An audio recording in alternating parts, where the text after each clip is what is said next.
Alright guys, what's up? I'm going to be going and reviewing price for the past week. As well, I'm going to be, first, before I do that, I'm going to be getting this absorption and aggression stuff set up that Javier and FA have been helping me out with.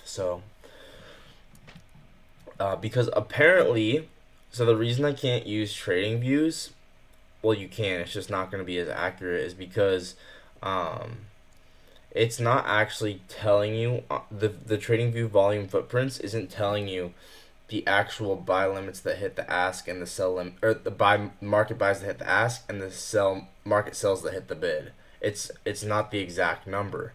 It's actually approximated by tick, which means it's not the real number. So that's why I have to get this program.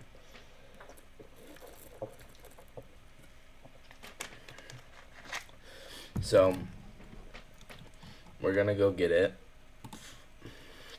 Apparently, we go to this website and we download it.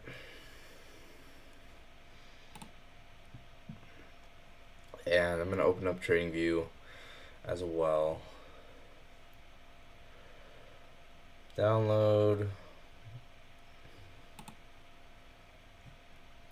This reminds me of back in the day when I got there's like a broker called AirFX that I used back in the olden days, like 2 years ago, because TGR said to use it. Download anyway.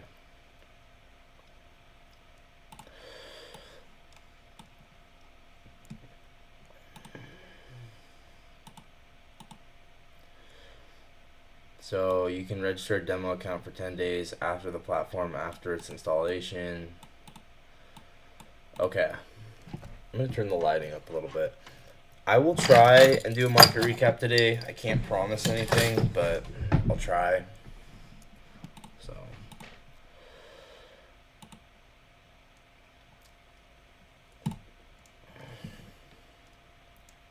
Windows protected your PC,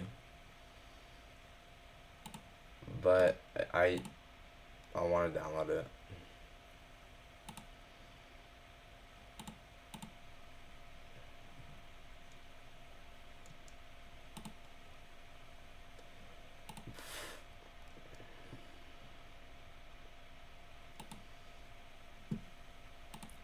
It's not letting me download.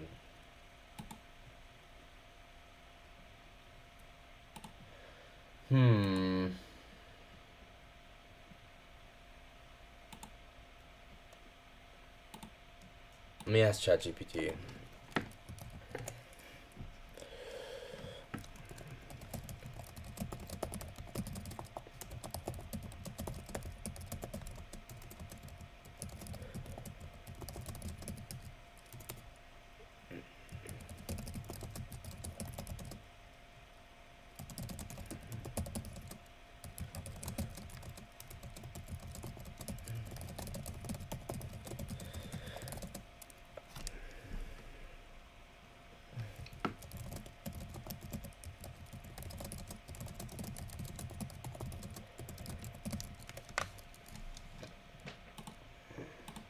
Hey, FA. We got FA here. So I'm trying to get it right now.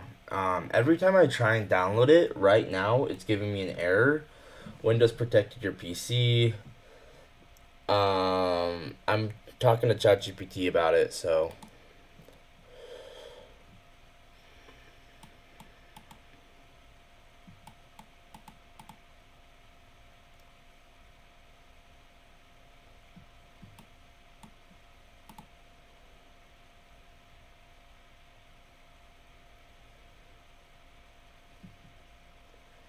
Tick to more info. Oh, run anyway. Perfect. W.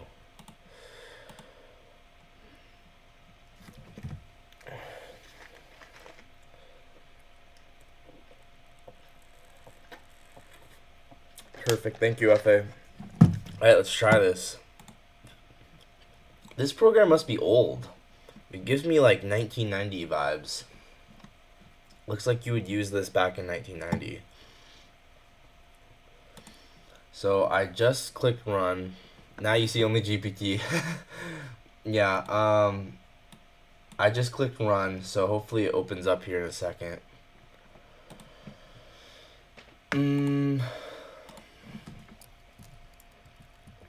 Or maybe I need to search for it.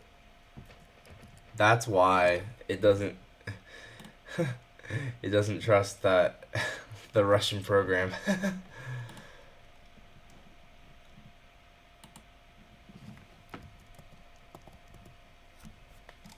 Oh, there it is. Welcome to the club. Russia is the most 90 thing ever. Select your version. Yeah, there no duh doesn't trust it. It's all Russian. But hey, hey, it's fine, bro. I will take anything that I can actually get the real volume data. So this is perfect. Thank you, FA. Appreciate it. Appreciate it a lot. Imagine FA is just giving me viruses. That would suck. But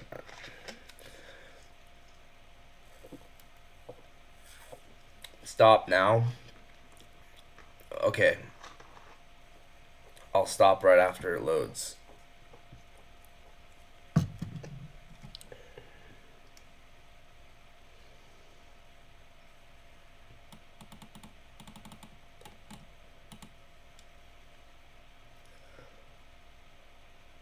You will need to tick update channel, and there will be alpha version. And we are all alphas. Okay.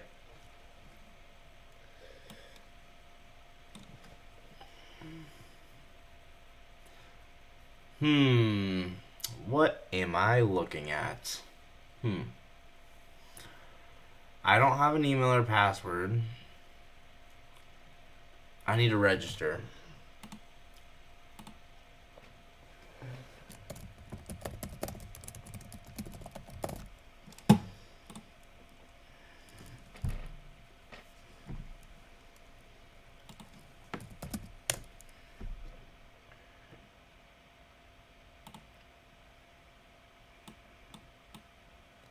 At the bottom.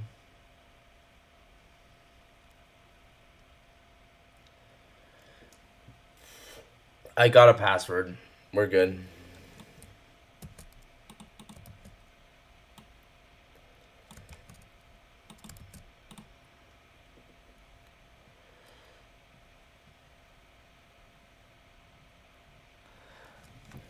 Yeah, I hope so.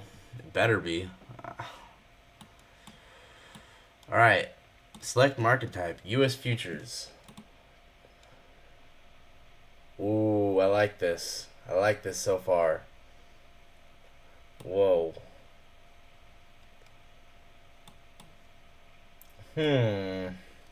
What am I looking at now? It's more advanced and it's not laggy if you are not using something like heat map there. Perfect. Dude, this is awesome. Thanks, FA. So, bro, you didn't update. Well, I don't know what's update. It's wrong version. Oh, okay. Restart it. Okay.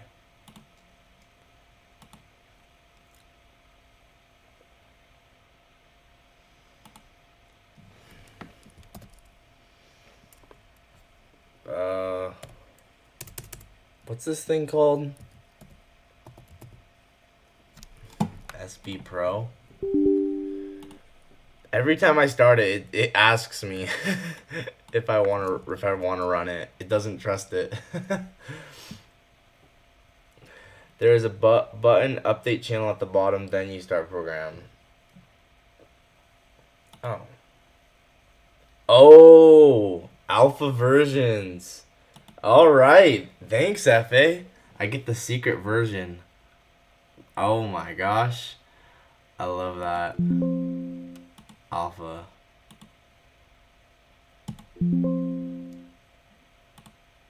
How do I confirm it? Ooh.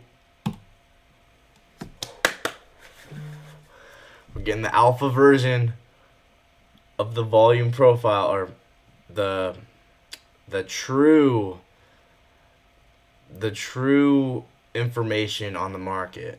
How many market buys are hitting the ask versus how many market sells are hitting the bid. We need to know this because this is going to tell us exactly what smart money's doing. Bro, I don't know why. I'm just excited. This is I don't know, this is exciting. I feel like most people would never know how to get access to this. Jake is going to be an order flow trader and make shorts. I will make shorts about them.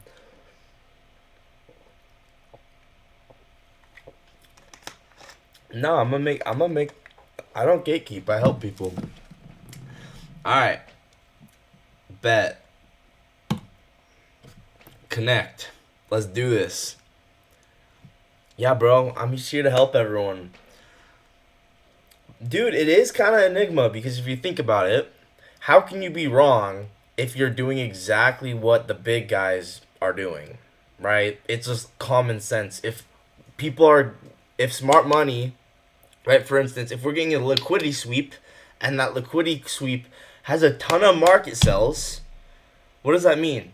That means smart money, if there's more market sells in that liquidity sweep, smart money was limit buying those market sells.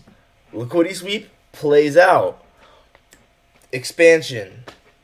Right? This is just common sense. Like, literally, you need to know the absorption versus aggression. Choose new chart and NQ. Okay, perfect. Thanks, guys. This is awesome. Oh, yeah. I'm liking this. And now why are you off my screen? I need you to move. Come down. It's literally off my screen. I can't even bring it. I can't even get it to come down. It's too high up. I can't.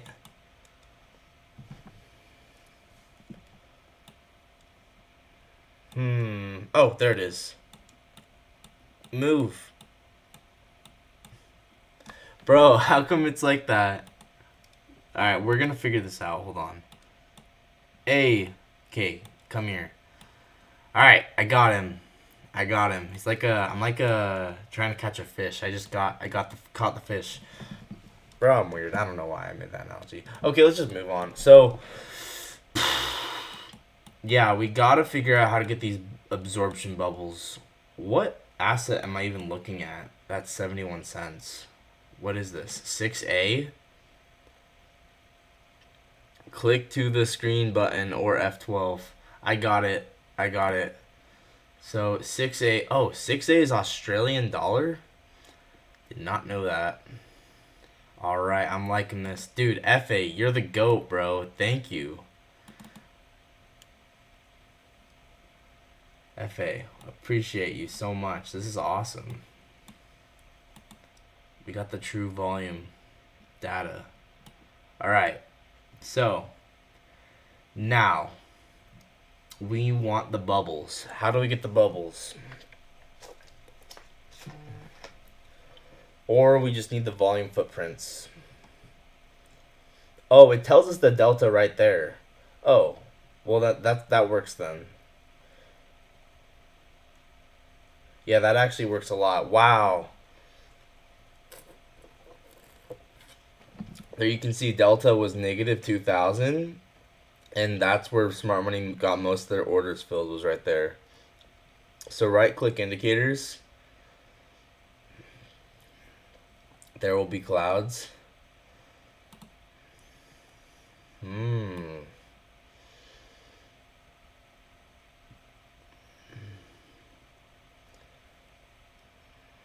Oh.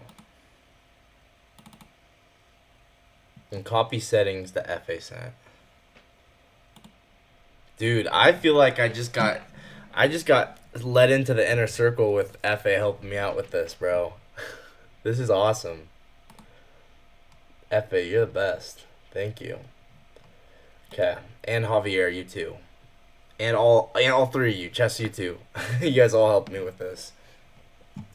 Okay, so pink, red, green, gray, ellipse, 1, 10, 30. Okay, we needed this to be 30. Alright. 0, compact info view, center point, single trades, bid ask difference, 0. None of those other ones are checked. Okay. And let's see the next page. Main algorithm filters at 0, F20, 35. How the heck did you figure out these settings? FA, you're so smart. Delay, 1. Range, ticks, 1. Rating, 15. Yeah, I have no idea how you figured these out. But don't expect anything like cheat or niggle. It's just gonna be... I'm not. I'm not. Trust me. I just need to know the absorption, and I just need to know how many market selling versus market buying there actually is. That's really all I need. Because it's just important. Volume rating with bid ask 0, 0, unchecked, 20, 23.59. Wait. My clock is in different time.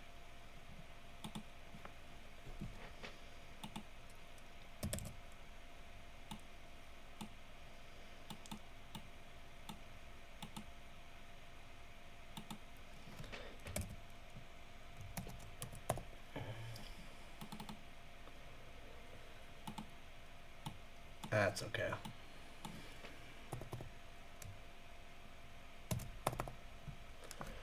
Alright, wait, let's see what FA said. Hold up.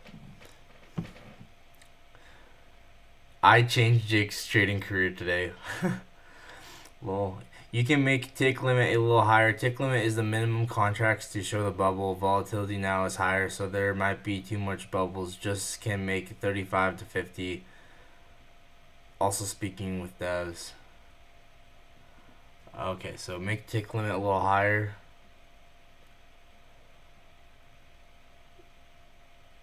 Make it 35 to 50 or something. Tick limit. Alright, let's just make tick limit 40 then.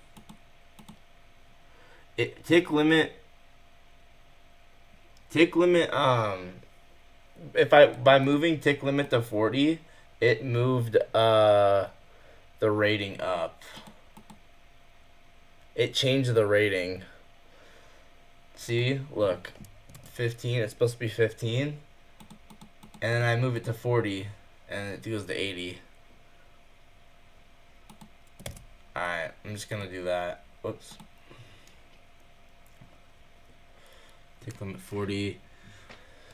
Delta percent, 0. Tick detection, 0. Max tick limit, 0.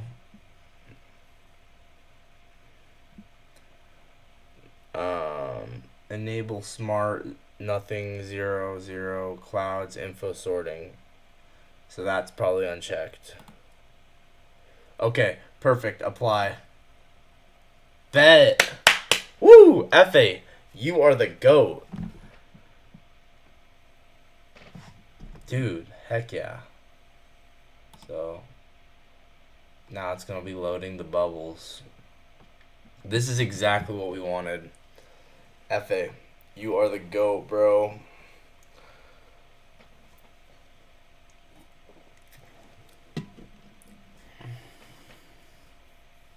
Perfect.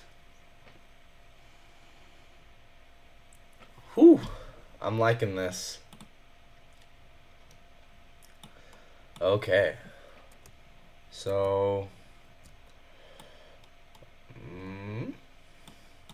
NQ. bubbles.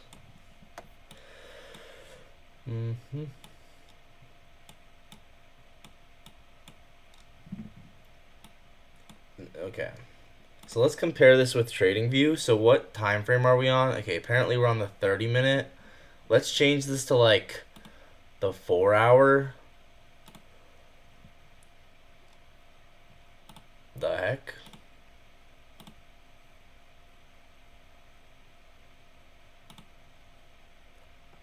What the? It disappeared. Everything disappeared.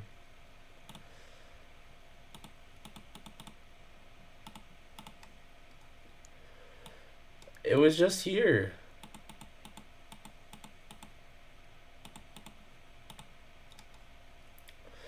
What did I do?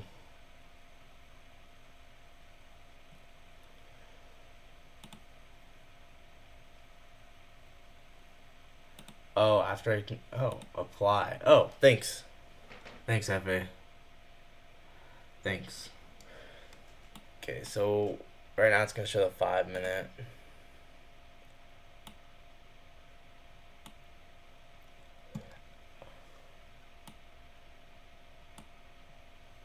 Alright.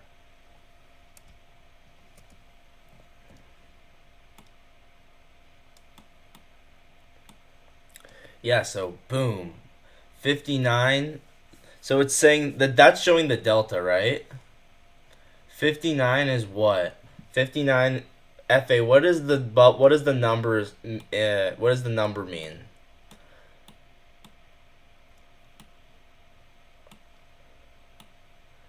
Okay, not 4-hour. What does the number mean, FA? So I like it says delta, look, it says delta is 100 minus 151. But it's saying the red bubble is 59. So why is the delta not the same as the red bubble? By one person.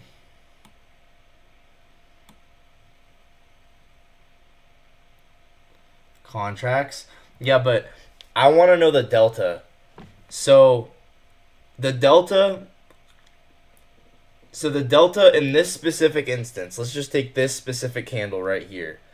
In this specific candle, the delta is minus 151. So that means that there was more market selling within that green candle than there was market buying. Is that right? But then what does the 59 mean? That's the thing I don't get. Like 59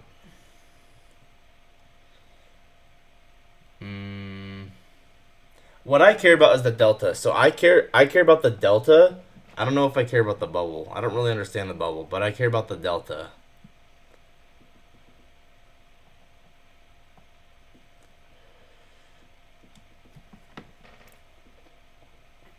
Perfect. 151 more market sells than market buys. That's what that means. Perfect. Okay, but now, so now why do I need the bubbles again? I don't think. What's the bubbles for then? Because I feel like I just use the delta and be fine. I'm pretty sure. Dude, this is perfect. Look at this. We get negative 674 more, so way more market sells within this candle than market buys. What does that tell us? That tells us that smart money was getting orders filled there. Bang. This is sick. So yeah, I don't know if I need the bubbles.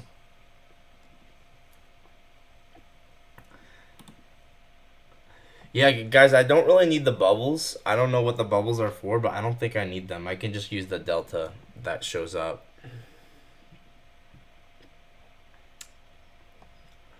But if I do need them, let me know what they're for, because I don't know what the bubbles are for, but I can read it just with the delta. So yeah, like for instance, let's go to the market open where we have this liquidity sweep, right? And we're getting this liquidity sweep. So what do we want to see going into this liquidity sweep? If we're sweeping out these relatively equal lows, we want to see lots of market sells into those relatively equal lows, because we know if smart money is souping these relatively equal lows, they're going to have limit orders down there. So that means that we want to see more market sells than market buys here. And what do we see? We see market selling here, market selling here. Boom. 412 market sells, 360 market sells into the liquidity sweep. That's exactly what we want to see. So we see market sells getting absorbed, and then what do we want to see? Aggression away. So now we actually do want to see market buys, and that's exactly what happens. You need to see the bubbles to see where the big players were trapped and price immediately reversed. You see a lot of moments where they bought 100 and price fell off. Wait. So the bubbles, you need to use the bubbles to see where big players were trapped and price immediately reversed. You will see a lot of moments where they bought 100 and price fell off.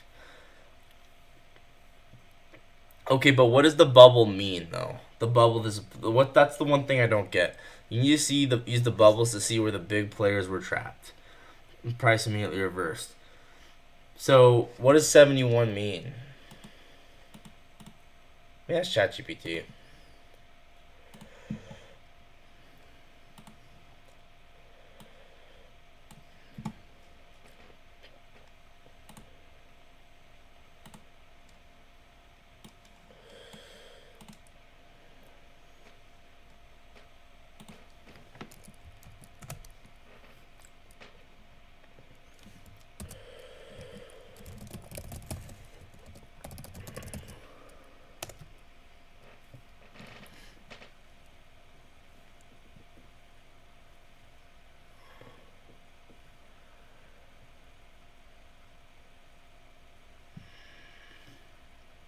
Buying or selling pressure?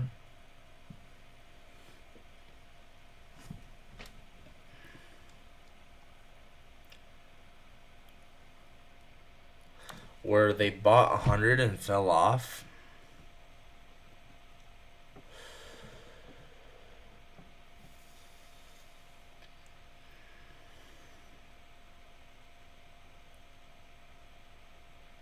But what is the 71? Like, what is 71? What's 167? What is it?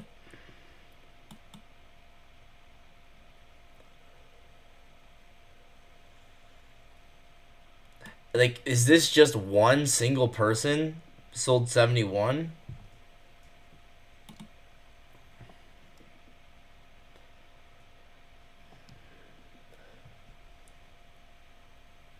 Means one. Oh, 71 contracts were sold by a single individual. Oh, it's telling you the big players. So a single individual. Oh, wait. So one single individual sold 71 NQ contracts. Oh, one person. So it tells you. Oh. I get it. So the delta is. So the delta is okay. In total, there's this many more market sells than market buys. For instance, in this candle, there's 360 more sells that hit the bid than buys that hit the ask. That's what the delta means. But the 71 is just saying there's a single entity that sold 71 contracts within this candle. Dude, I get it. Okay. By the way, BTS, it's market buy or sell, not limit. I know.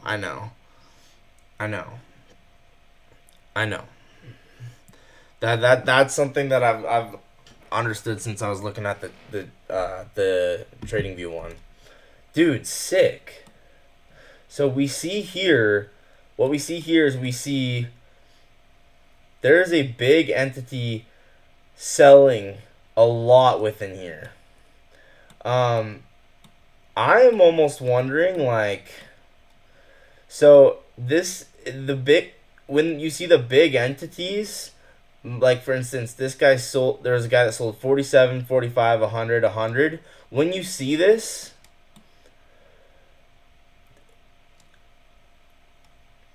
actually no, I think I get it. It could be either one. It could either be It could either be a big player. It could either be aggression where they move the market towards stop loss, or it can be or it could be someone that's actually truly trapped.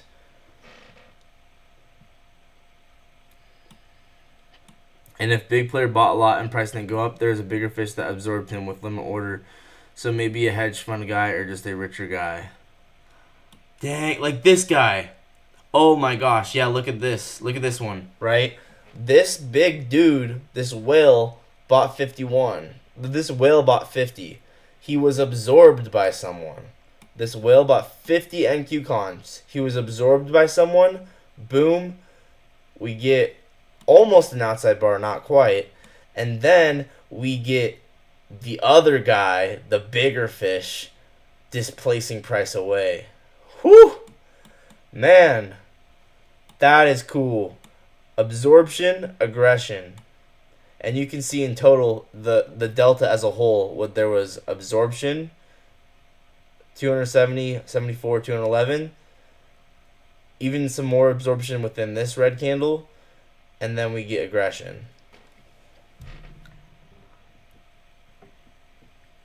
Yep. Sick, bro. Thanks, guys. This is awesome. I appreciate it. I appreciate it so much. This is perfect. This is perfect.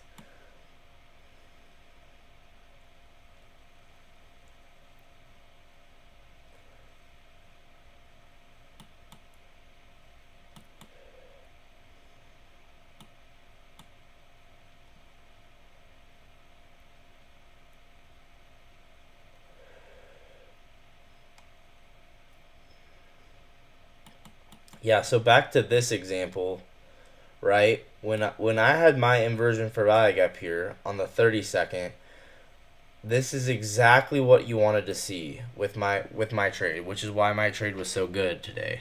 Because the trade I took was that 32nd inversion for value gap, and you can see that we got the delta as a whole when we were getting that liquidity sweep was negative, which means more market sells than market buys, which means smart money is absorbing those market sells, and then we get displacement off of it with a positive delta, which means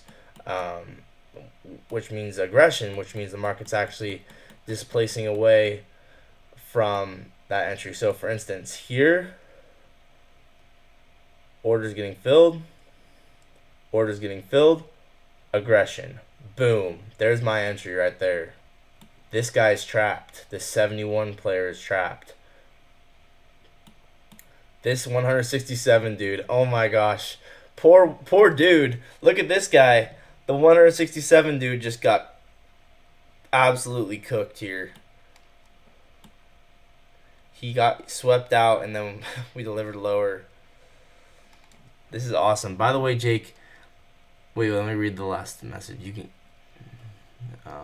By the way, Jake, you can click at the bottom right two arrows up and down to fix the proportions of the candle and move the chart with the time below. You can click at the bottom right two arrows up and down.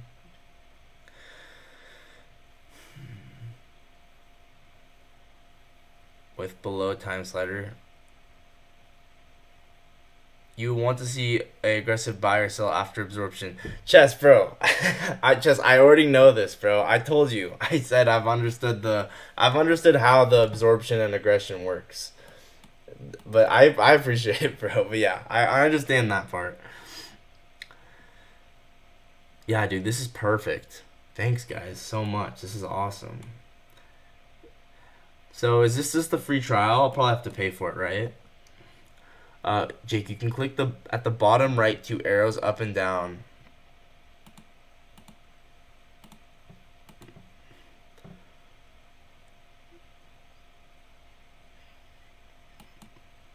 Oh, wait. Oh, this thing? You can click the bottom right two arrows up and down to fix the proportions of the candle and move the chart with the time slider below.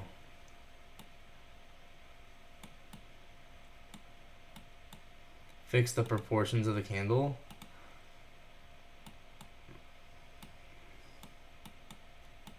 Okay, I think I get what you're saying.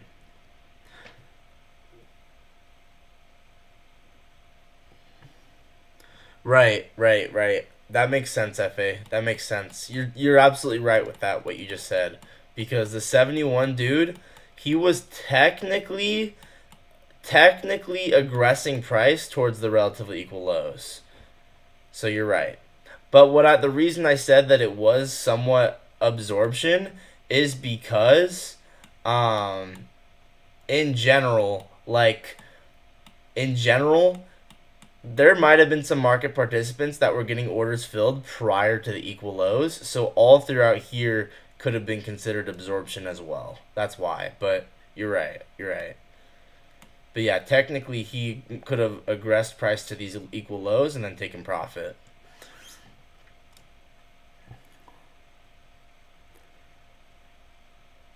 Exactly, Chess. Exactly. I know. I know. It doesn't mean absorption just because. I know. It doesn't. I agree. 134 contract.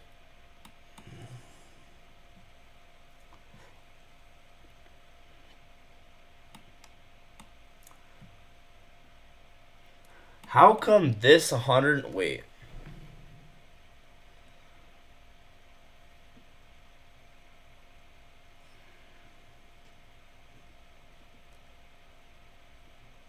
Wait.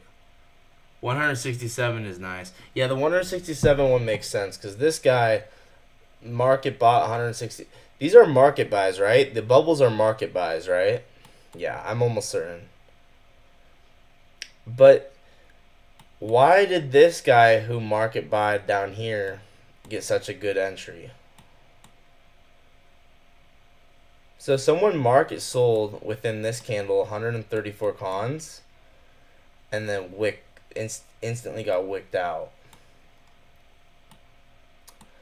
I like guys, I know that the technicalities of what I'm saying might be incorrect, but I'm understanding it. And that's what I'm trying to say is the technicalities of what I'm saying might not make sense, but I'm understanding it conceptually. So it might say something that's technically inaccurate, um but it doesn't matter because I still get it. I understand what's going on, so it's fine. I'm just impressed that this market buyer at 106 contracts was able to market buy the low. That's unusual. Or what actually was looks like what actually happened. That actually now that I wait, let's drop down to a 15-second chart. I think actually, you know what this probably was instead. Actually, is this was not buying the low. This was actually aggression on probably the even lower time frame off of the lows. 106, bro, is just top ticked. That's crazy. I wish we knew their names. Like this dude's name was Johnny from Kansas. No, I'd feel bad if I knew their names. No, I can't. No, I changed my mind. I don't want to know their names. I don't want to know. Okay, but maybe if it was like hedge fund dude, like if I knew like the specific this hedge fund did that. So yeah, this is more of like actually instead of whatever it's called, instead of absorption, this is actually aggression off of these lows. So we get market selling. We get market selling beneath these lows. So orders getting absorbed here. And then we actually get this massive candle here, which basically is now that the order's gotten filled, we also have this 106 buyer. This guy's actually aggressing price up. And now this 134 dude is just totally cooked, bro. Boom.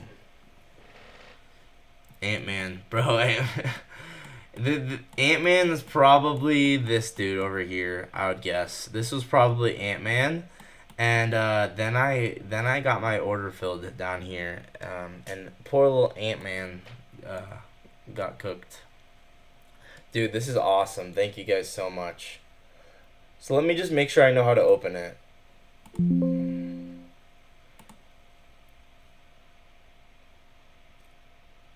So let me just make sure I know how to do this. SB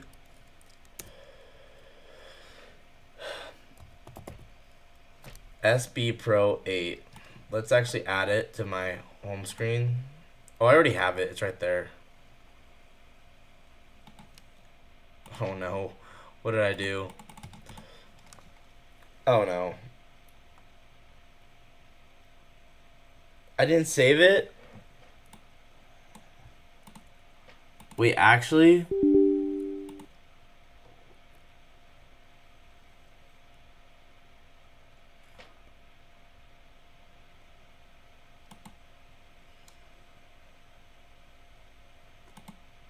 Actually?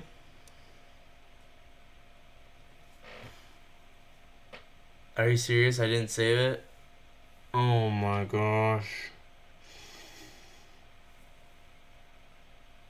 I just want to make sure. You want to find trap losers, and when you're in a trade, for example, you want to see more green bubbles than red bubbles.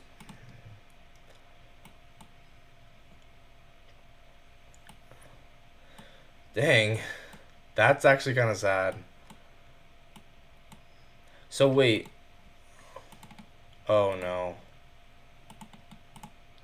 No, I have this SB thing attached to me. Okay. Yeah, it makes sense, guys. It does. So the indicator was not saved. So let's just reset it up real fast. It's fine.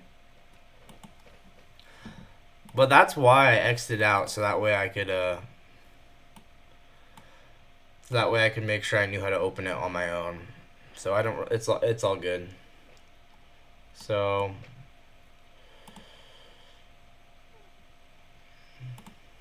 where's the indicator? Indicators. Is it this? Oh, I have to go here.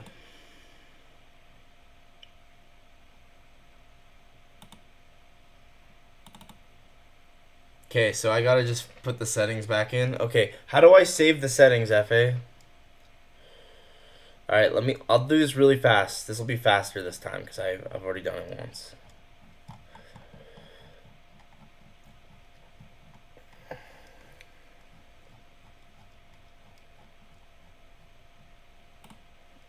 Alright.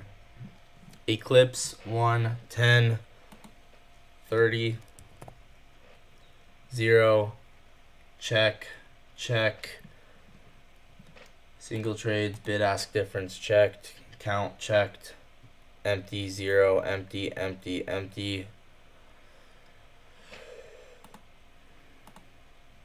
0, F20, tick limit. So you said to switch this to 40. Sum limit 900. 1.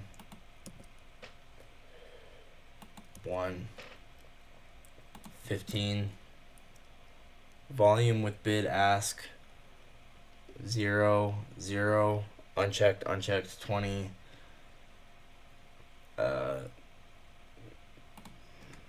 0. Whoops. 23.59.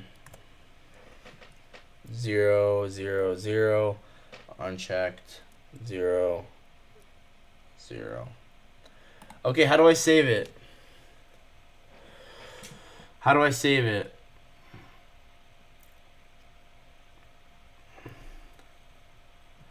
If you want to see more bubbles, for example, yours 15 seconds, 30 seconds, choose 30 tick limit. Okay, cool. But remember, the more his size absorbed, better. We gave him the machine gun to the bro. Okay, so a tick limit is gonna tell me how often to show the bubbles, essentially, or like the sensitivity to showing the bubbles. So okay, how do I save it, guys? This is the thing I need to know. How do I save it? So that way I know I have it for later. Add. Oh, wait. But I just don't know how to save it, is the thing. And I accidentally just added another.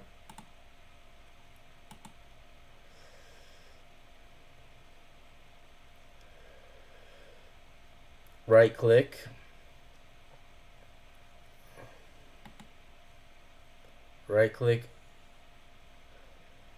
save, and save the template and workspace.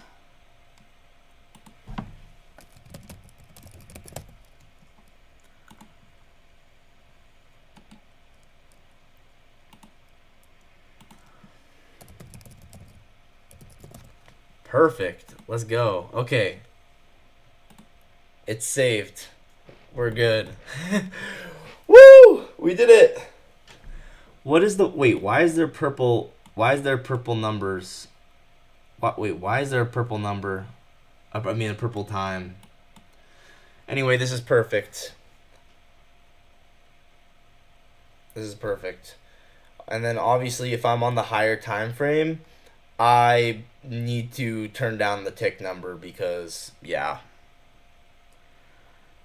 If I'm on the higher time frame, it's just too many bubbles. So I gotta either turn up the tick number or down, depending. I don't know which one. The 4 hour is gonna be. I want to see the 4 hour. It's a date. Oh my gosh, I'm gonna look at the 4 hour. FA said not to look at the 4 hour no matter what. So guess what? I'm gonna look at the 4 hour. Oh no, it's gonna be bubbles everywhere. Oh my gosh. Yeah, this you gotta either turn the tick up or down. I don't know which, but yeah. Oh, that's funny. Okay. Let's go back to the 15-second. I love just chilling on the 15-second. I just need another monitor for this. I don't have enough monitors for this. This needs its own monitor, honestly. Oh no, I got disconnected from the chat. Wait, what? I got disconnected. What? It says chat disconnected. Please wait while we try to... that's whatever.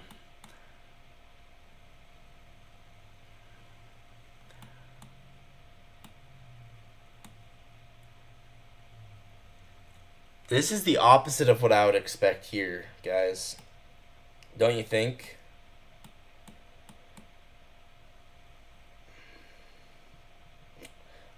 Usually you would expect market buying at the highs and orders getting filled.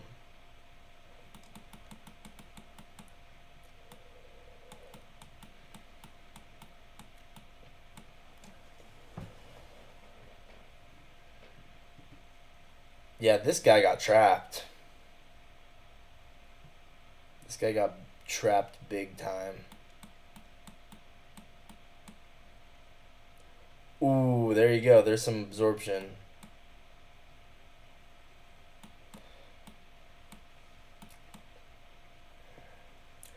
I don't get though, because sometimes these guys just top ticking. Okay, that makes sense. Yeah, well, it actually looks like what's going on is they're aggressing price right at the top is what's going on, right? These guys getting absorbed. This guy's aggressing price. This guy's actually aggressing price. You can see it's a red candle. This guy's getting somewhat absorbed, not really, because this was where the true absorption was, but kinda.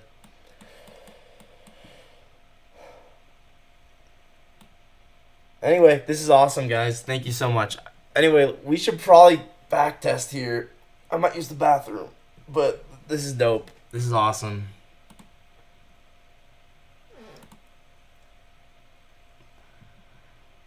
This is so sick, bro. Oh my gosh. I'm literally so excited to try that out, live trading.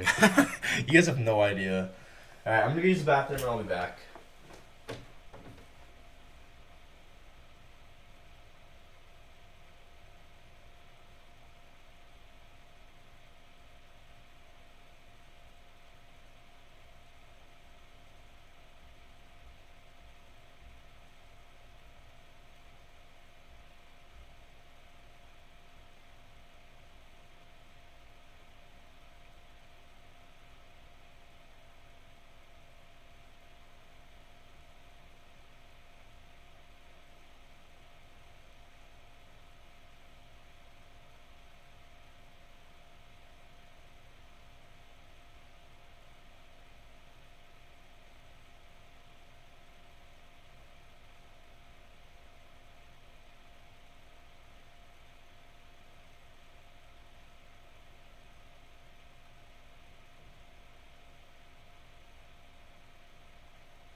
talk to you later. Yeah. Okay, sounds good. See ya. Perfect. Okay, thanks. Bye. Maybe it would be good to see some ideas that you had, some trades this week, and see how the PRDs were there. Yeah. Let's do that. That's a great idea. What was deeper in the charts at the moment? Make some adjustments. Yeah, 100%. So that is, dude. That's a great idea.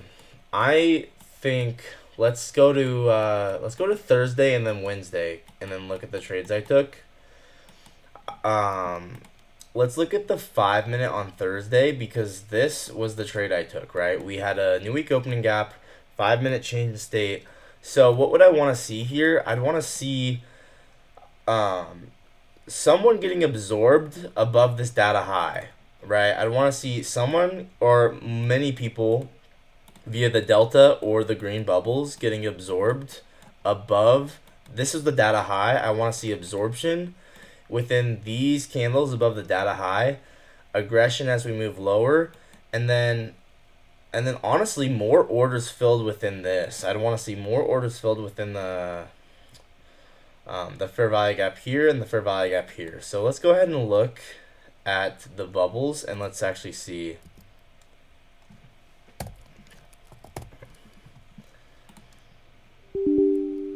Every time I open it, it's like, you sure? You want to trust this Russian software? I'm like, yes, I do. All right. Dude, why does it let me get the NQ data for free? Wait, now I'm like questioning this. How does it let me get the NQ data for free? And I'm not complaining.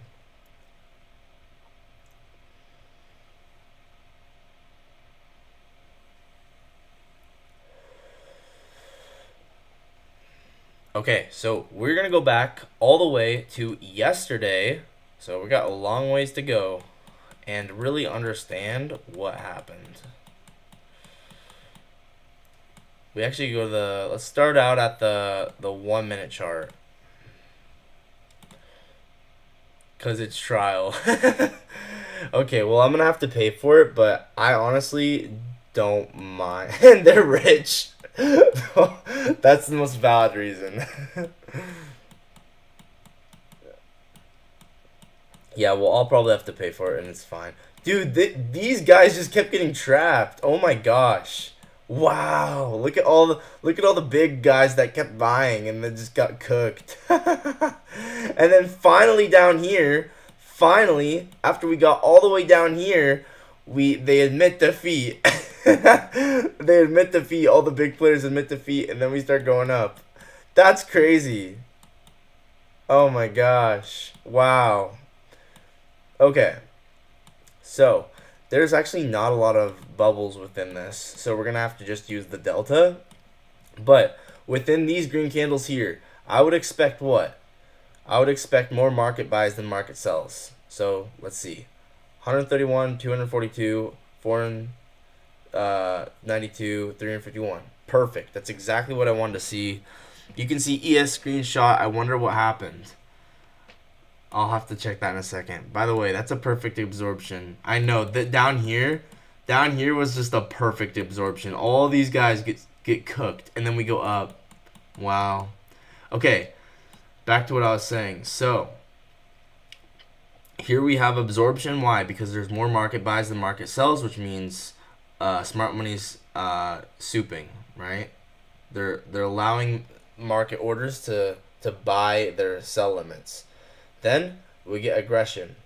Not a ton of aggression, like just barely enough, because honestly, let's be so for real, there's definitely some people that were still filling orders here because you can see why, right? So it's not insane aggression quite yet. The insane aggression probably starts around right here. Yeah, you can see there's some pretty crazy aggression. So within this fair value gap, I want to see more absorption. So 40, there you go.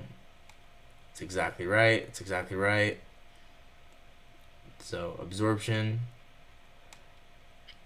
And you can see there's more absorption here. more absorption here, exactly what I want to see. Then we start displacing lower, boom. Here's my dynamis entry, right? That was the dynamis entry I talked about where we had the propulsion block. So here's the 3-minute propulsion block, 15-second change in state retest. Not a lot of guys, because it was before New York Open, just passive UK guys that day. Lol. Man, so this dude, this is a massive sign that, like, we're probably about to dump. Because some dude, well, I guess it kind of depends. It depends if there was a... but... Because if it was an outside bar, it could be aggression. But this mostly looks like an absorption. Hang on. My mom just got me some food, so I'm going to be right back.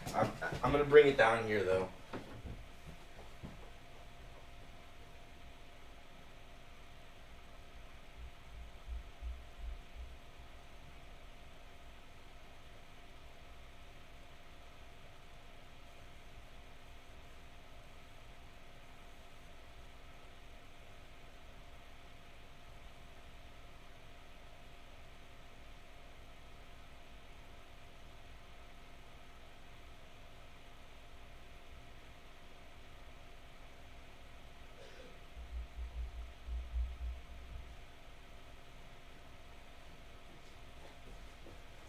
All right.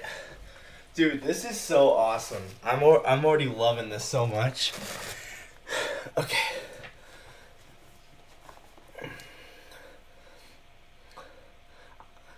Yeah, price just flipped. Dude, isn't that so funny? So that you would want to see with that 42 guy, you would want to see an entry for one of your trades, right? Like a limit sell type of entry. With where you absorb that 42 guy. And that would be really ideal.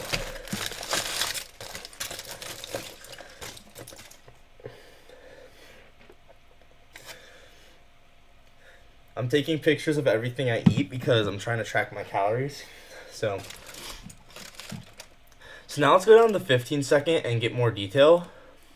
FA, how do I switch so I can see more of these bubbles?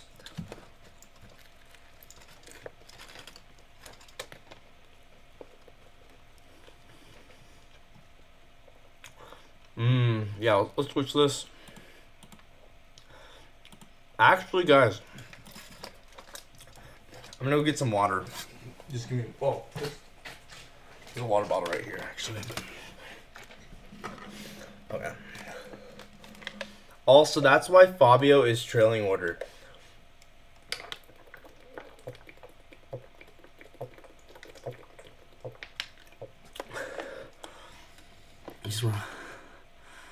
Dang, bro. FA. That's incredible. No, you're so right, because if we have big market participants market buying as we're dropping, we know, like, they're going to be liquidity for even lower prices. So you can just trail your stop. That's so awesome, dude. Oh my gosh. That's a hack. That's a hack.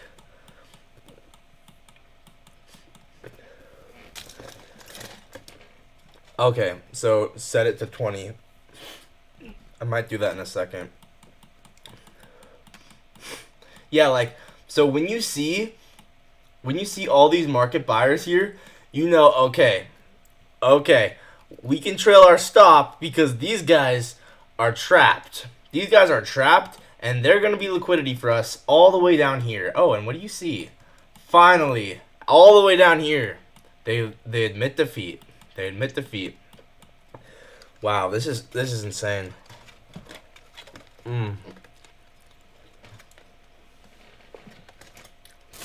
So sick. Genuinely so sick.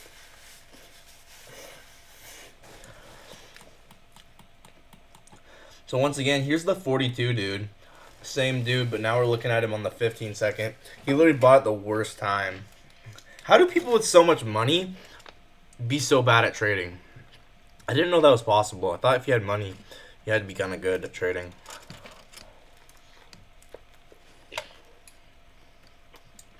Honestly, I feel so bad for people who have, made a ton of money outside the market and they just come to trading and they lose it all. Because, like,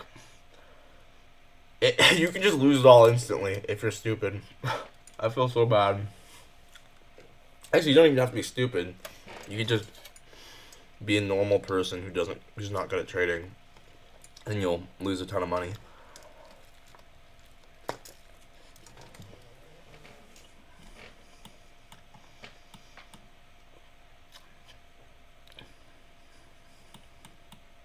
Yeah, this is pretty sweet. So, another thing.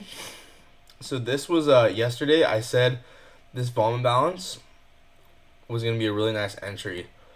Um, you can see it's a 15-second suspension block. So I want to see um, market buys into this, which we do actually get.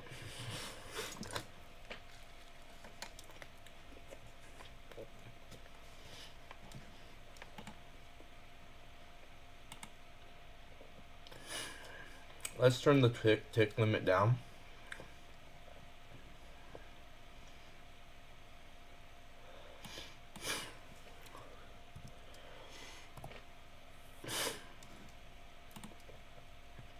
Uh-oh.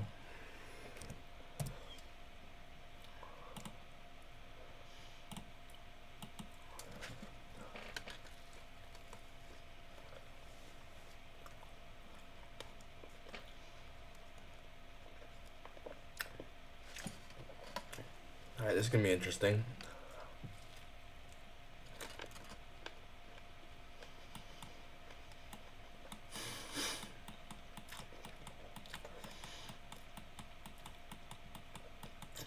Dang. Wait, let's go all the way back. Okay. Now we have even more bubbles.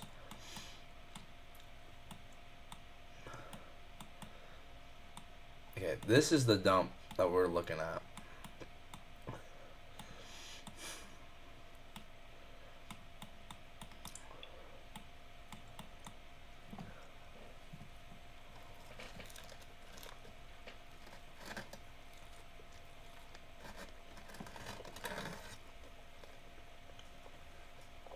Dang, look at this dude. Bro got cooked. Oh my gosh. Yeah, this guy got cooked.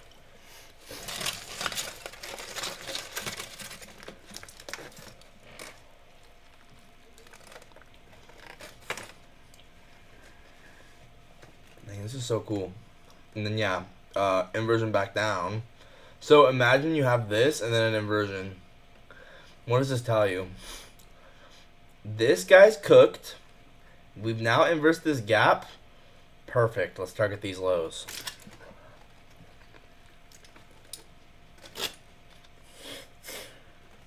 That's awesome. That is so nice.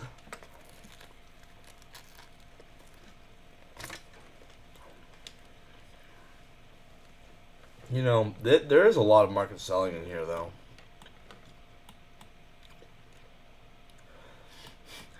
I will admit, this one kind of looks like an absorption to go higher. It almost does look like one. You drew this one for me? Wait, let me see what FA sent. Hold on.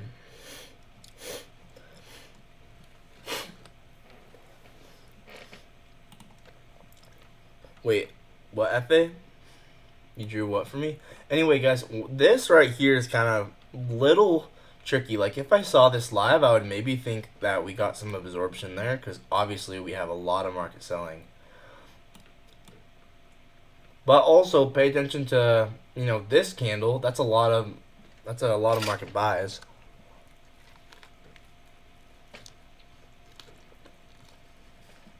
What about the bubbles with IPG? Oh yeah. Yeah, wait, what was the example you sent me? You said, oh yeah. Oh yeah.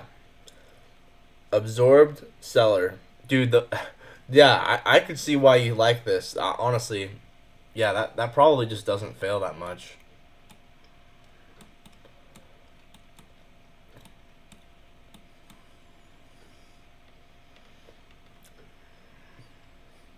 Wait, what were you saying about the Reaper chests? Oh yeah, we need to check the Reaper gaps and see if we had like absorption within them.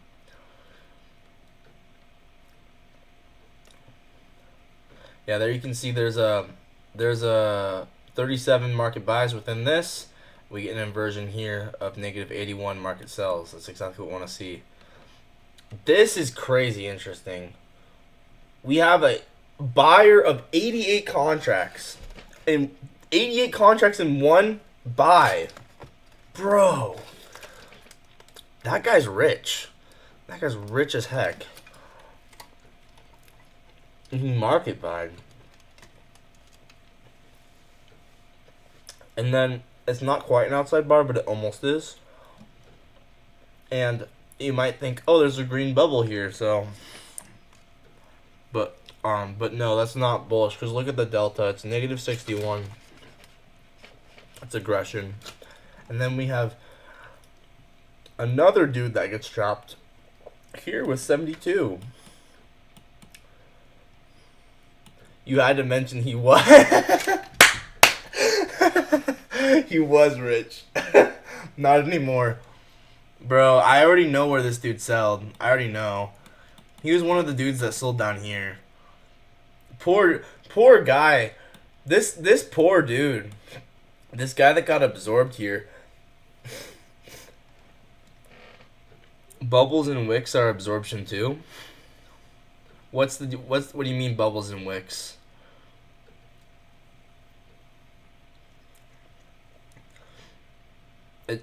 I already understand it. It's all good. Bro, this guy got 261 cons at that low. Wow. Okay, what I think is very interesting is this guy.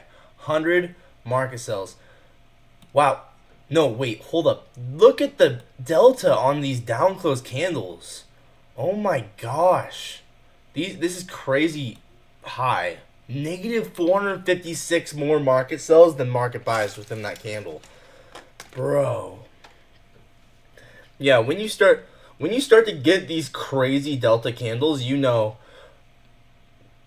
Yeah, and bubbles in every part of candle can be absorption. Exactly. I agree with that, Faye. Bro, like when you see these giant like over and over, like these giant negative delta candles, and the way, by the way, pay attention to the structure of the chart, right? It's not like we're getting displacement anymore, right? This was aggression up here. This was aggression. When we stop getting that like fast aggressive movement lower, and actually every time we go lower, it's just more higher delta red candles, and the structure slows down, you know, wow, we're probably going to get a reversal. And then let's actually go to trading view, and let's actually go look at 937 down here on the 15 second. And what we'll probably find is, honestly, there's probably a pretty good trade from down there, if I had to guess. Right? So here, boom, boom. Remember all those sellers down here? Remember this dude? The 100 dude that got cooked? Yeah, for real. So let's kind of see what trade was within here, because I'm very curious if there was a trade within here. There probably was.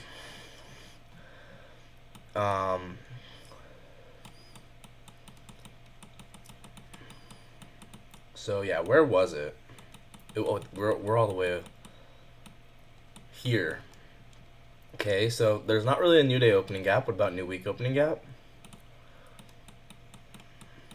Not really a new week opening gap either. Okay, what about I don't know, like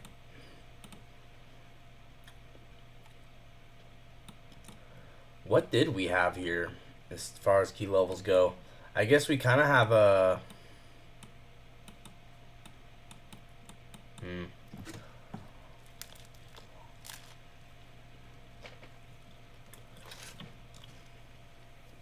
Oh yeah, it makes a ton of sense too.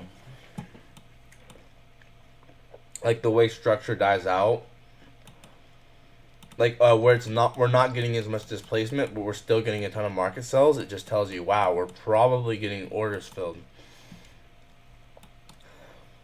Okay, so I don't know if we're delivering from any key level, but clearly at some point within this, right, we had made no higher highs, by the way, in this whole entire move lower. So I don't even care about the key levels. Let's just be objective about this.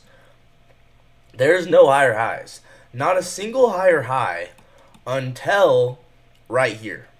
This is the first one. This is literally the first one right here. And at this point, you can probably tell we're probably gonna start. Well, I guess this is a higher high, but not nearly that obvious.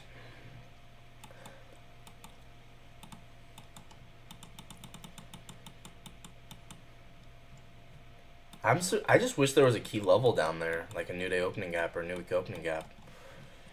Oh, maybe. Oh, first presented for value gaps. What am I doing? What am I doing, bro? First presented for value gaps. I didn't check that.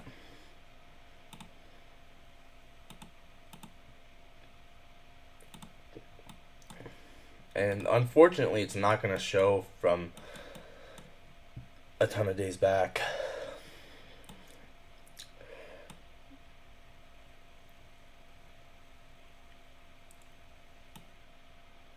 Actually, I think there was one.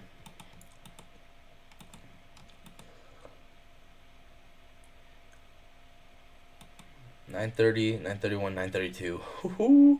Oh boy. Oh boy. I can see it coming. I can see it coming. Dun dun. Dun dun dun dun dun dun dun dun. I think this is gonna be the. I think this is gonna bottom ticket. Boom. Oh my gosh. Was that the bottom? Oh no. Whoops. I'm looking at the wrong thing. But that's cool too, but that's unrelated. That was today. Wait, we had a new day opening gap and a first presented for value gap beneath that low. That is really interesting. Okay, so never mind actually. I guess there was not a first presented for value gap here. I don't know, but I guess there's not really a key level. It doesn't really matter. I'm still gonna observe to see if there was just a simple trade like a inversion for value gap or whatever, or a outside bar or something. So yeah, probably like what, a 30-second inversion is what I'd guess. Yeah, we do have a 30-second inversion for value gap here. Okay.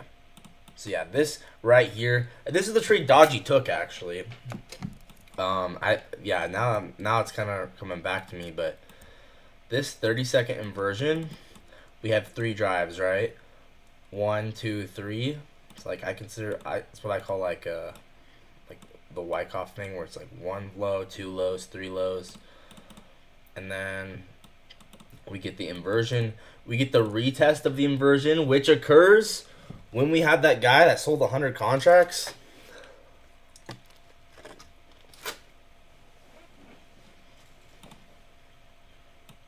So pairing your entry with that guy that sold 100, and you enter on the retest of the inversion for value gap, not a bad idea at all, right? Because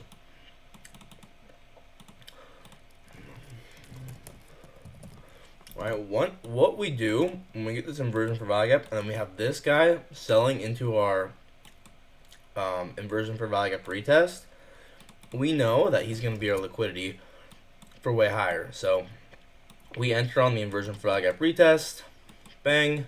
Let's project out the honestly, let's project out the inversion for value gap from here to here, and let's just take this up 4 projections. That's clean. That's clean. That's simple, clean, effective.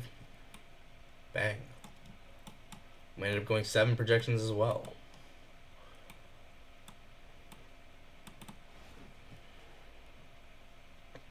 Right? There you go. Bang. That's a dub of a trade. And obviously you'd scale out.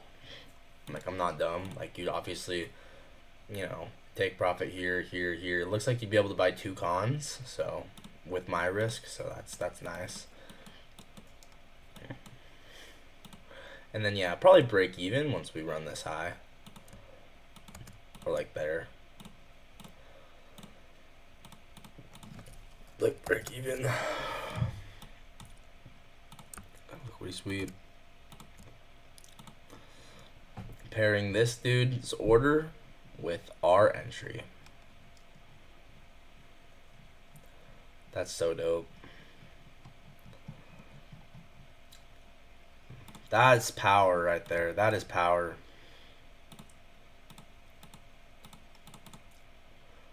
So this guy was the guy that sold us 100 cons.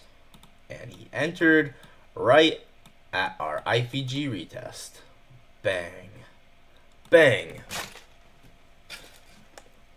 Now that is good trading.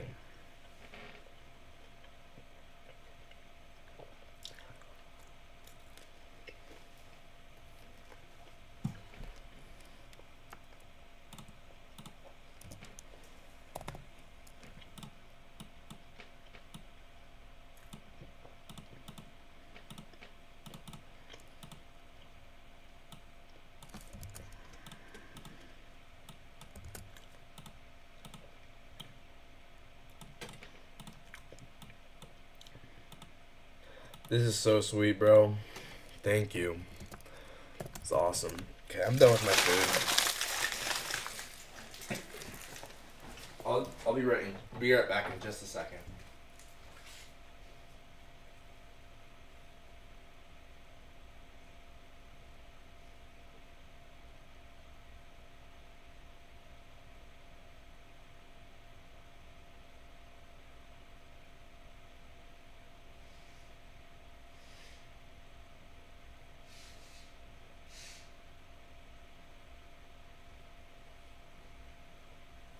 Man, I wondered, that dude who sells 100 NQ contracts, this dude who sells 100 NQ contracts, how much is he risking? He's probably risking, NQ moves $20 per point, and he has 100 contracts, so he's risking $2,000 per point, bro. So $2,000 per point, how many points is this?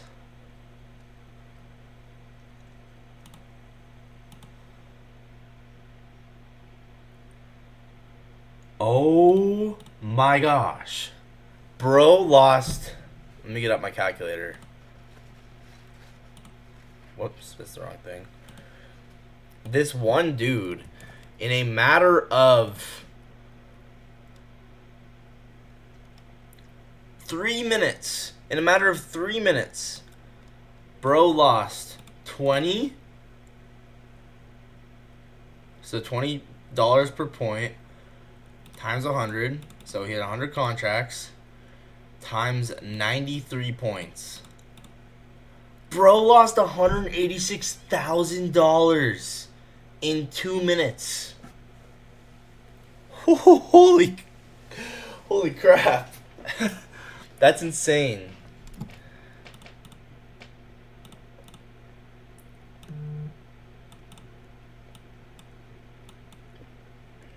All right.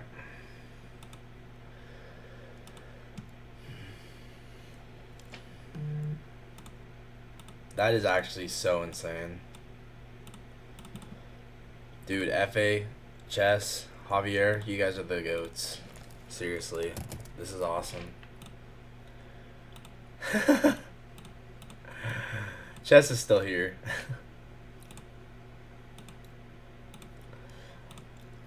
Bro, I want to know how much that 42 guy lost. He probably lost like $1 million. This 42 contract dude probably lost $1 million at least. Should we check? Alright, first I'm going to screenshot this and put it in for Thursday. So this was a 1035 inversion for value gap. On the 30s. Why is my phone going so crazy? Bro, what? Oh my, Ant-Man! Bro! Are you freaking kidding me? Oh my.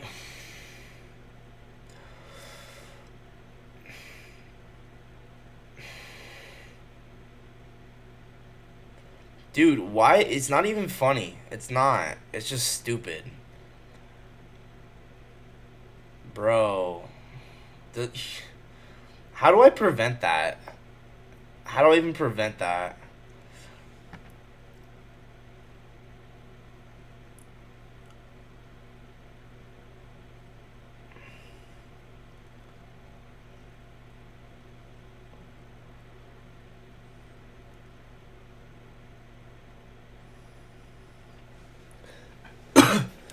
I know. Did you guys see that? Ant-Man trying to take over the server again just now.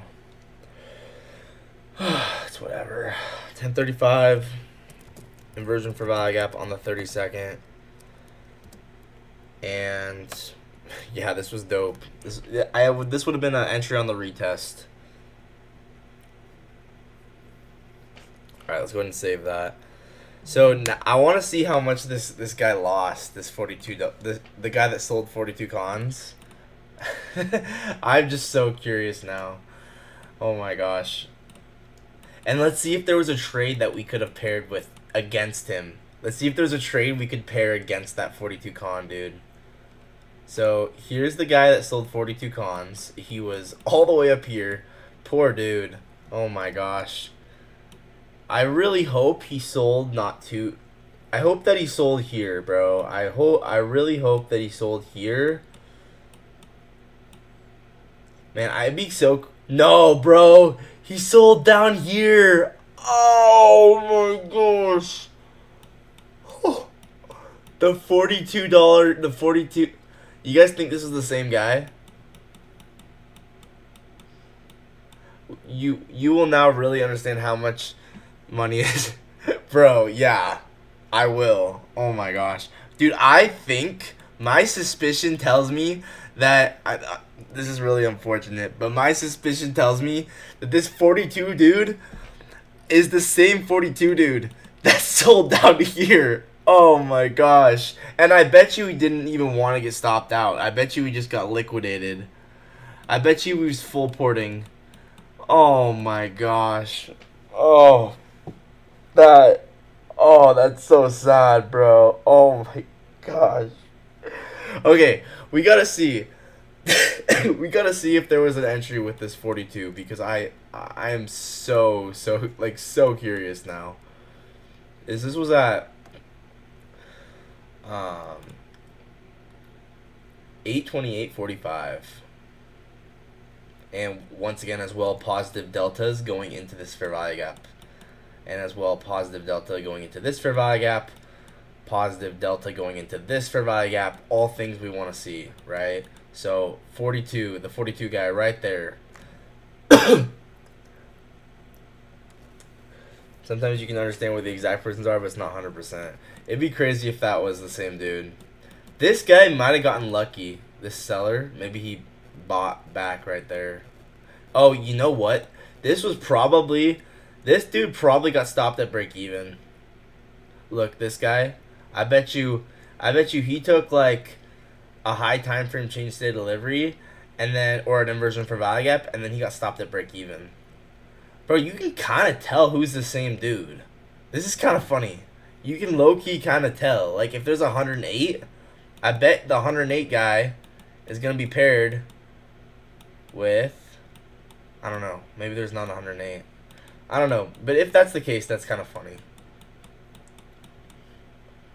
I think this guy got stopped at break even. He thought the FEG got inversed. Yeah. Bro, yeah, I bet you this guy got stopped at break even. He went break even at, I don't even know what those lows were, but I bet he got stopped at break even. This guy, okay.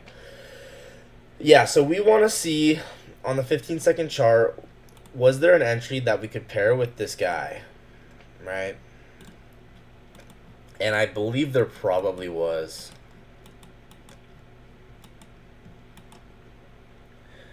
Yeah, I mean, it's just a fair value gap. Like, this is just classic fair value gap with an expansion. This is just boom. You can see how its market's just spooling here, guys, right? Every single fair value gap holding, like, this is just textbook. Every single fair value gap holding, including the suspension block, bro, this is just so bearish. Every single gap holding. This is literally like the most textbook spooling I've ever seen. And within that fair value gap, yeah, when orders are less than 30 to 40, you can easily understand. But if it's more than 50, they'll just take partials on them orders and you won't see it. Dang, it'd be so cool if you could see it. So yeah, this is definitely spooling here. And obviously we have all these low resistance lows. And we have great draws on liquidity to the downside. I think equal lows, right? It must have been something. I don't remember what it was. There was definitely the RTH gap. Anyway, let's just consider these relatively equal lows, right? So we have relatively equal lows. And the guy that sold 42 contracts sells here. Oh man, now I'm so curious. Maybe we have like a Reaper for value gap. There might have been. But you can see there's a gap. There's a gap within. I kind of like this one. Maybe, is that the best one? Where's the lowest down close candle? Yeah, oh, there you go, right there. Bang, I like that one.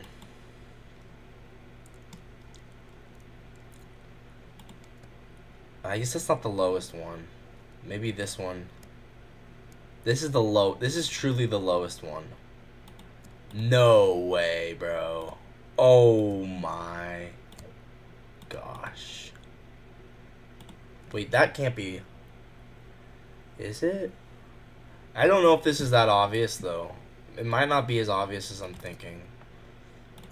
Okay, either way, it doesn't matter, right? It's the lowest one, and it's imbalance. Oh, wait, yo. There you go. There's a volume imbalance right there within this. Okay. Oh, my gosh. Wait. There's that. Oh, my. There's a 15-second Reaper for value gap right there. And he gets paired with our 42. No way, bro. That's crazy. Could you imagine the conviction? You see this volume imbalance in premium of this low time frame breaker, and then the $42 dude buys into it. Bro, this is like, it's like too easy. It's like, bro, what? Oh my gosh. So, wow. So this would be a situation where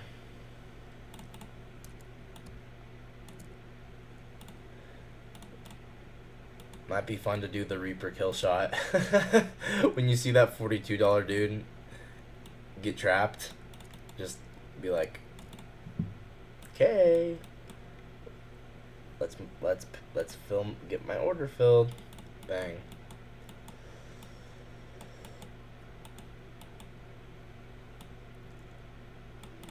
Reaper kill shot paired with the $42 dude.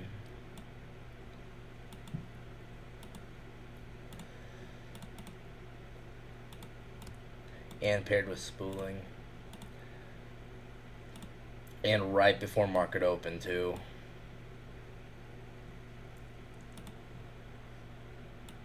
Look at how market open wicks into that Reaper gap. That's crazy. And then yeah, all the way down to those relatively equal lows. Oh, now that right there, that is good trading. That is good trading. Wow. Oh, I accidentally marked out the wrong thing.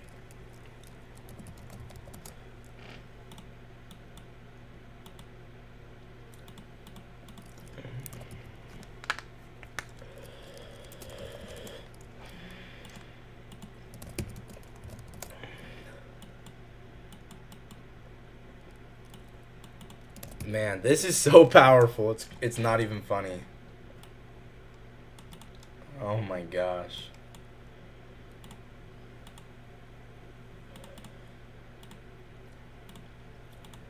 So this I call this Reaper kill shot. I've never really taken this because I don't ever want to. It's not really a model that I am really seeking out to trade because it's so dangerously aggressive. But just YOLOing in at the Reaper.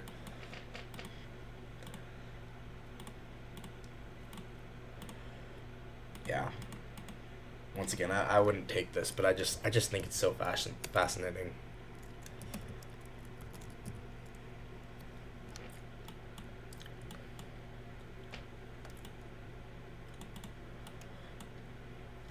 And this is all going into market open as well. I mean, this is technically a 15-second suspension block.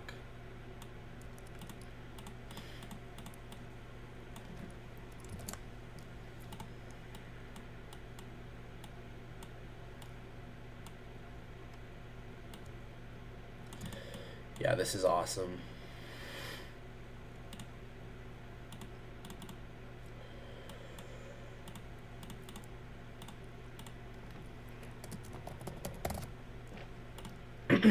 You know, it'd be really cool, and I'm not saying it's realistic. I promise you, it's not.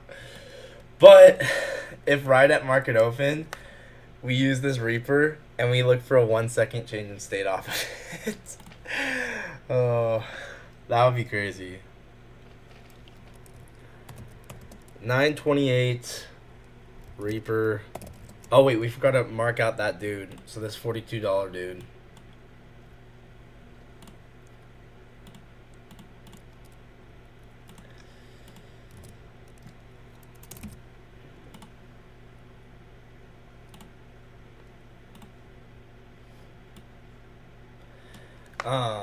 I do have a question. Is it like confirmed that these are the largest orders that get executed in market? Are like this is like these are the largest market orders in the order book everywhere in all versions of the NQ order book, or is it just in this one order book, or is it literally all order books? I don't know if you know.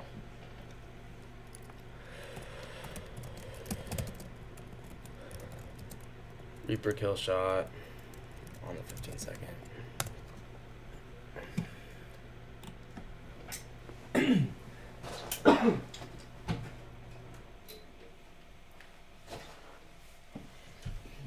It's so cool. Yes, because it's NQ, it's combined. Dang. That's so sick. Alright, I want to be a degen. I don't know, guys. You guys can make fun of me all you want, but I think it's so fun. I think it's so fun to just look at the realm of possibility. Like, what if I found that $42 dude, the 42 limit order dude, and then I did take this 1 second off of it. You guys can make fun of me. I don't really care. I'm still gonna look. Just my pure just inner kid needs to see this.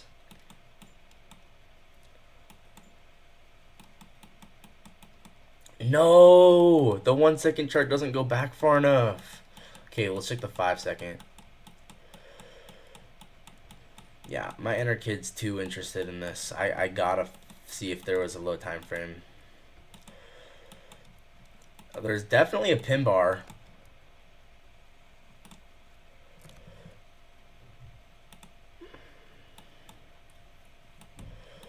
Dang.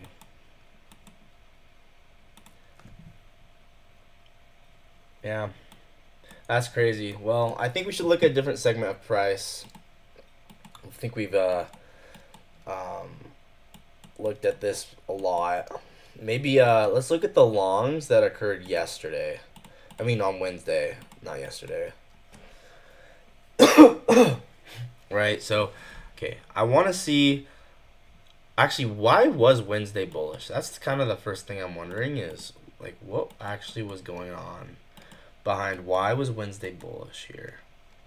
Oh yeah, because we had this LRLR up here, and then all this was void. That's right.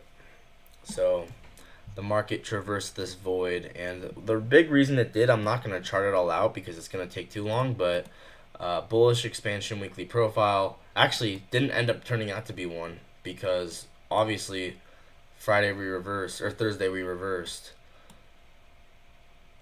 Ended up more like a midweek reversal because we broke through 12-day range too. Oh, interesting. I don't know what that is. 12-day range.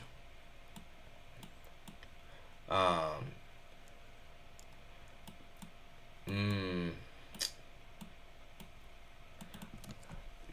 I don't know exactly what you mean by that, but it's interesting. That's for sure. So I would consider all of these highs. I know I'm like it looks. Obviously you have a sweep and then a sweep and then a lower high, so it's Wyckoff. But once again, I don't care. I'm cutting through candles, and you can see if you cut through candles, it's LRLR. So bang, LRLR with the high being a previous week's high, right? So LRLR. And yeah, previous week's high right here. And that was just the obvious draw on liquidity. Like, that's exactly where we went. It was so perfect. On hourly or 4 hour, we're just going sideways. Oh, that makes sense. Without expansion, yeah. So, yeah, going into Wednesday, this was high resistant. Every time we push down against this, it's like that. It's like that manhole analogy where it's bubbling up, and then the manhole pops off, and then we explode. We explode off of it, right? Boom, boom, boom, boom, boom, boom, explosion off of it. High resistant liquidity. We're actually using this Reaper imbalance here. Actually, mark it out like this. No, it's fine. Because remember, we had SMTs down there, right?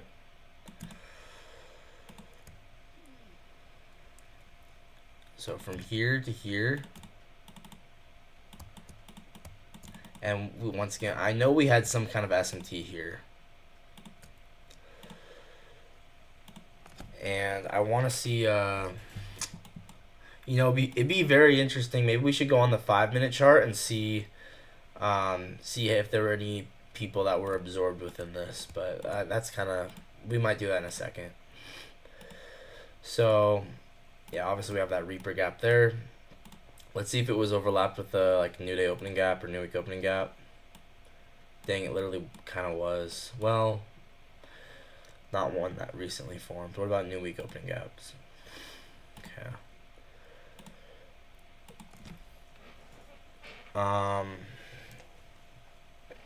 Yeah, so previous week's high was the drawn liquidity. We were traversing through this void. I think VWAP is interesting. I've never actually talked about VWAP before, but I kind of see it very similar to point of control. Like, I think it could be helpful. I just haven't backtested using it, but I think it could be, there could be value to it. I'm open-minded. So yeah, we obviously got some bullish SMT there. We backtested this Reaper gap, high resistance. Oh yeah, I wanted to see true opens. So I think it's cool to check.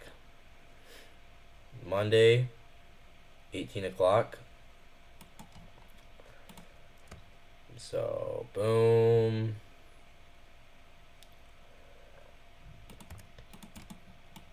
So yeah, you can see true week open. There you go. Manipulated And then we have true day open for whatever day this was. So, oh, actually, psych. That was last week's true week open. This week's true week open is here. Psych. Just kidding. It's right here. Okay, boom. We have true day open. Boom. And then we have true session open. Boom. All true opens get manipulated. Incredible. This is really nice. And then almost in just a beautiful way, I bet you we got a lot of absorption here, and then we started going up. So we might want to take a look at Tuesday as well, honestly. Was this something that I looked at? I think I was maybe for some reason bearish, but I probably shouldn't have been on this day.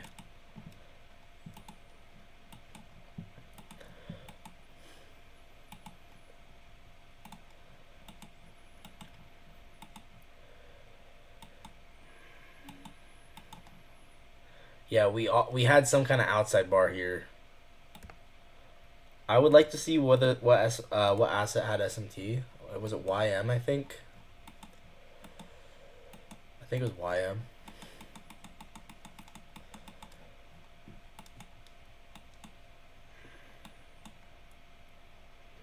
Oh, must have been ES.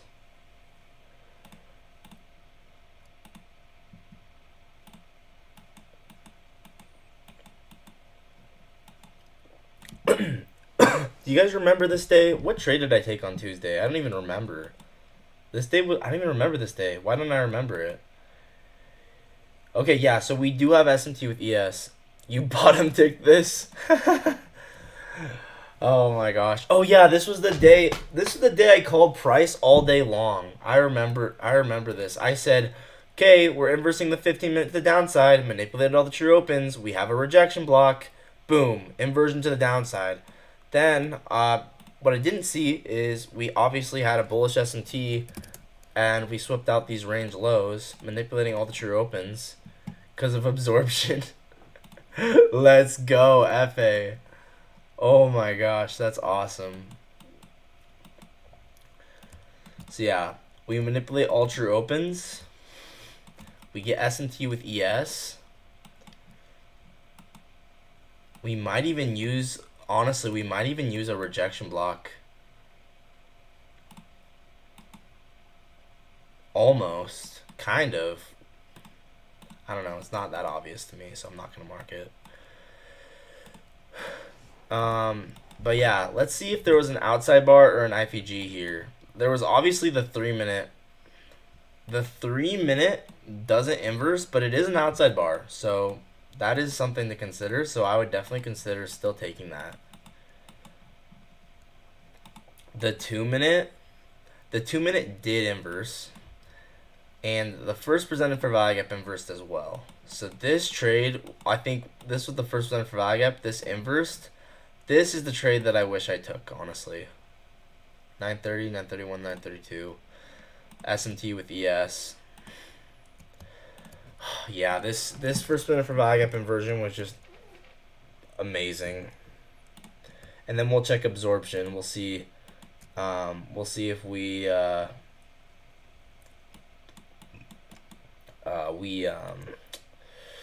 got any absorption down there.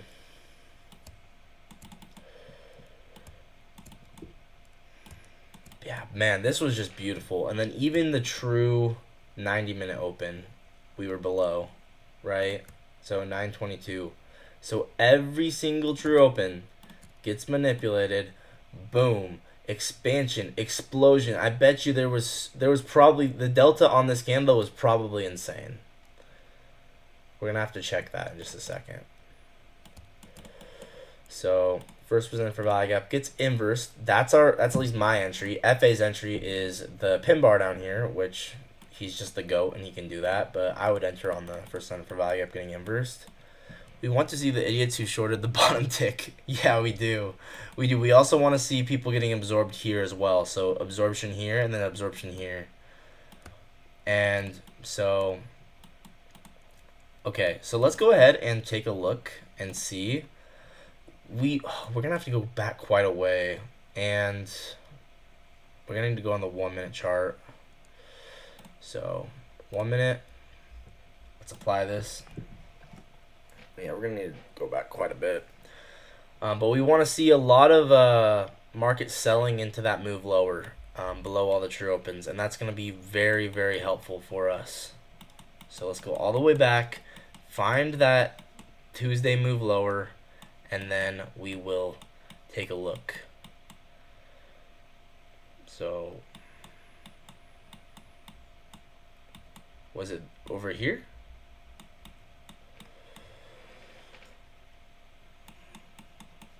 Was it over here?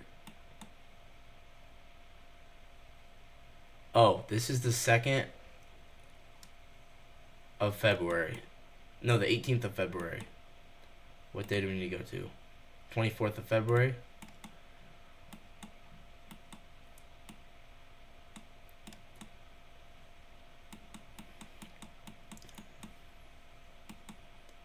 Okay, here we go. Approaching in. Here we go. Oh yeah, look at that. Look at that.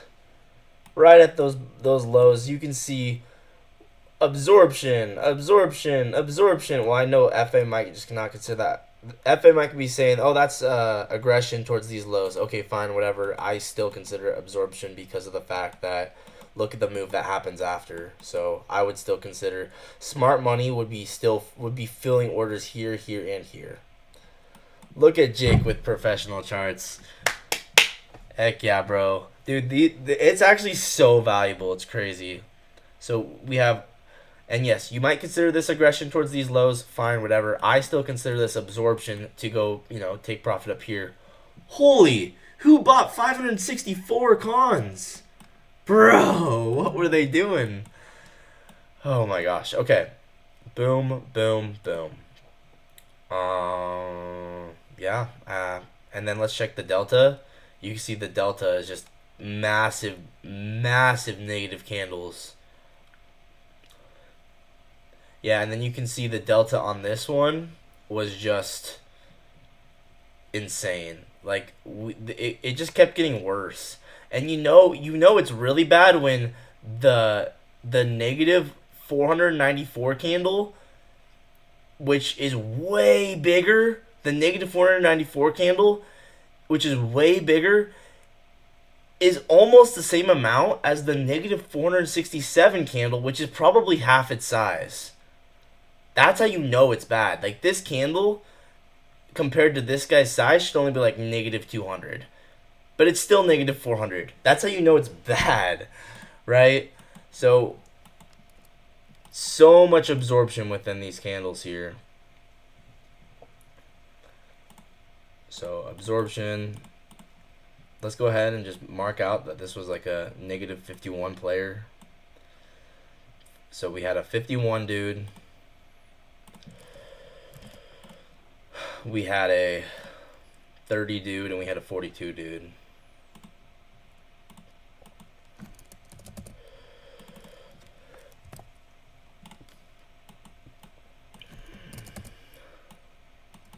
What happens if there's multiple dudes at the same candle? Do they just overlap?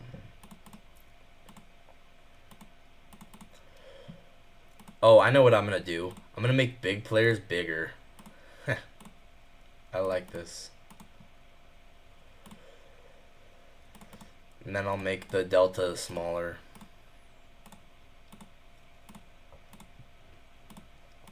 And then delta will be just like a same thing, but just a smaller number. So negative 467, negative 337, negative 494. And then boom!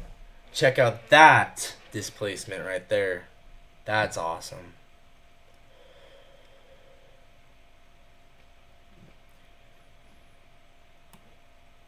Whoops. That guy with the 51 lost a house. No, for real.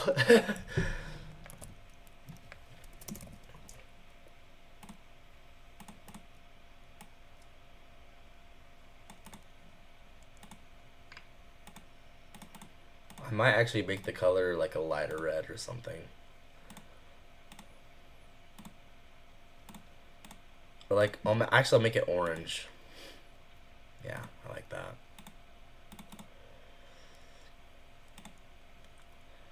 Negative 337.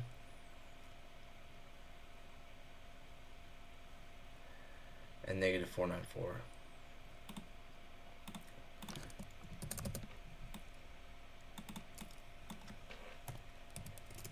This is so cool.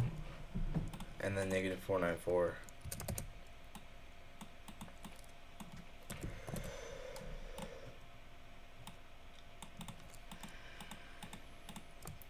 And then, yeah, what happens next? Very simple trade, guys. Well, you could have taken the pib bar if you're the GOAT like FA, but for just regular people like all of us, we're probably just going to wait to see this displacement candle inverse the first standard for value gap. And at that point, we're like, okay, we're obviously going to go run all these highs. So, yeah, that's how I would take this if I could have redone the day. But I wasn't looking at this, which I honestly should have been, but it's okay. It is very okay. And we swept out relatively equal. Oh, no, we didn't. Psych. Yeah, and all the true opens get manipulated as well. So, yeah, just mark it in there. Stop loss, I'd probably just put stop loss there. It's probably fine. Maybe you could even be in the midpoint of that. Yeah, probably like that. Boom. And then run it up. Run it up. There you go. That's 2R right there. Bang.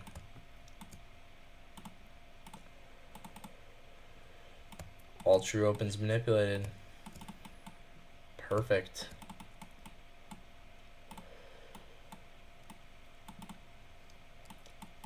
So sick, dude.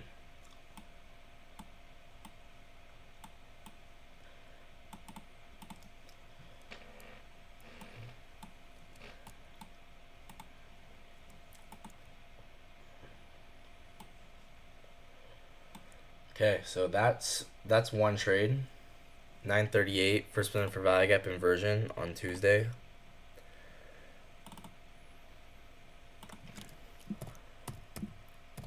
One, and yes, you could make the argument, oh, the highest time frame gap needs to inverse. No, bro, when it's this obvious and it's the first spin for value gap, no, I'm taking this every time. I'm taking this every time. I don't care that the 3-minute hasn't inversed.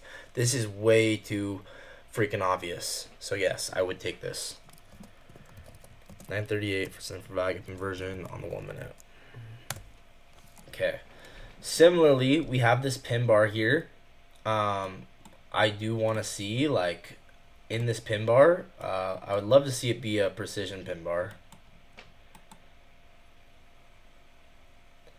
So that one is not. Let's check YM. So it might just be a regular pin bar. Who knows? Sometimes, Jake, you can put stop loss below the last aggressive buyer if you're in longs and trail below to the next one if it appears. I love that. I love that so much. Yeah, there's no precision. There's no precision pin bar. It's just a regular pin bar. And then YM just does some whack stuff here. So, okay. So it's just a regular pin bar, which is fine. Let's check if there's a new day opening gap. Or like a first and value gap or a key level or literally anything. No. Oh my gosh. There's not much besides just a regular pin bar. Okay, what about first presented for value gaps? That's so smart though, FA. That's actually so smart. You can check if trade could have held longer. That's so smart, bro. There's actually probably a PM for center for value gap. Isn't that how Fabio trades? I don't know. I don't know Fabio. Oh, there probably was for center for value gap here. Ooh, this is good. Oh my gosh. You guys remember this first center for value gap from all the way over here? I told you guys this was a breakaway gap. I was like, wow, this first center for value gap being a breakaway gap is kind of cool. Well, guess what happens days later? And actually, I don't know for sure, so we'll just have to see. But I think it's gonna interact with this. We'll see. It might not. Oh, it doesn't. Well, it kind of does. Yeah, it's all good. Anyway, let's just say Fabio is second world's best scalper, Jake. Wait. Isn't that how Fabio trades? Dang, bro. Wait, so Fabio those bubbles are really the biggest market orders in all of NQ at any given time. That's what those bubbles are. So we just have access to see the biggest market orders on NQ at any given time. That's like crazy powerful to think about. That we just have access to see the biggest market orders at any given time. That is actually crazy. Dang. Yeah, Fabio's second world's best scalper, right next to FA. FA's number one. Because if we have some stacked green bubbles, it means they appreciate buying that price, and if it goes to that level, they will fight for it. Wait, so if we, okay, wait. If we have some stacked green bubbles, it means they appreciate buying that price, and if it goes to that level, they will fight for it, and they will want to buy at that price. Jake not sleeping today, low key. Well, ever since this weekend, I told you guys about this last weekend. I started thinking about literally how the market, it literally, the market orders are what move the market. You can't move the market without market orders. Limit orders just sit there. So it's just all the market is market orders hitting the bid or market orders hitting the ask, and market orders hitting the bid. And then once you understand that, it's like, wait a second, okay, so that's literally what controls the market, is the market orders hitting the ask versus the market orders that hitting the bid. FA's not sleeping. 6 a.m. helping Jake. FA, you're a legend, bro. Thank you. Jake, it's the biggest ones in all of NQ, and we have access to see the biggest market orders in all of NQ. FA, you're a legend, man. Dude, I hope to meet you in person one day, bro. You seem like genuinely like, I don't know, one of the nicest people I know. Not many people would just not sleep till 6 a.m. just to help some random guy, some dude that, I don't know. I just appreciate it, bro. It means a lot to me. But yeah, I mean, you are the GOAT, so I do. You literally are above that. Fabio's second best. FA's best, bro. FA's best. Okay, so yeah, we inverse this first center for value gap. We get this pin bar. It was not a precision pin bar, but honestly, guys, I don't really care. I would still take this as just a pin bar because this is just so freaking good. Like, come on. If I see all that absorption and then I see that pin bar with SMT below all the true opens, I'm taking that, bro. I'm taking that every time. And I don't care. I don't care what anyone says. That is valid as heck. And then you go break even once we inverse this gap here. Right? Just go break even once we inverse this gap. And you end up going break even probably pretty soon. You go break even within the midpoint of this wick. And yeah, from there, right, you just hold till the end of that low resistance liquidity. You try, yeah, I just didn't you did, Javier. I just didn't understand it at the time, like um how to. I don't know. I just didn't really think about it. I don't know. It's not like I wasn't interested in it. I just wasn't thinking about it.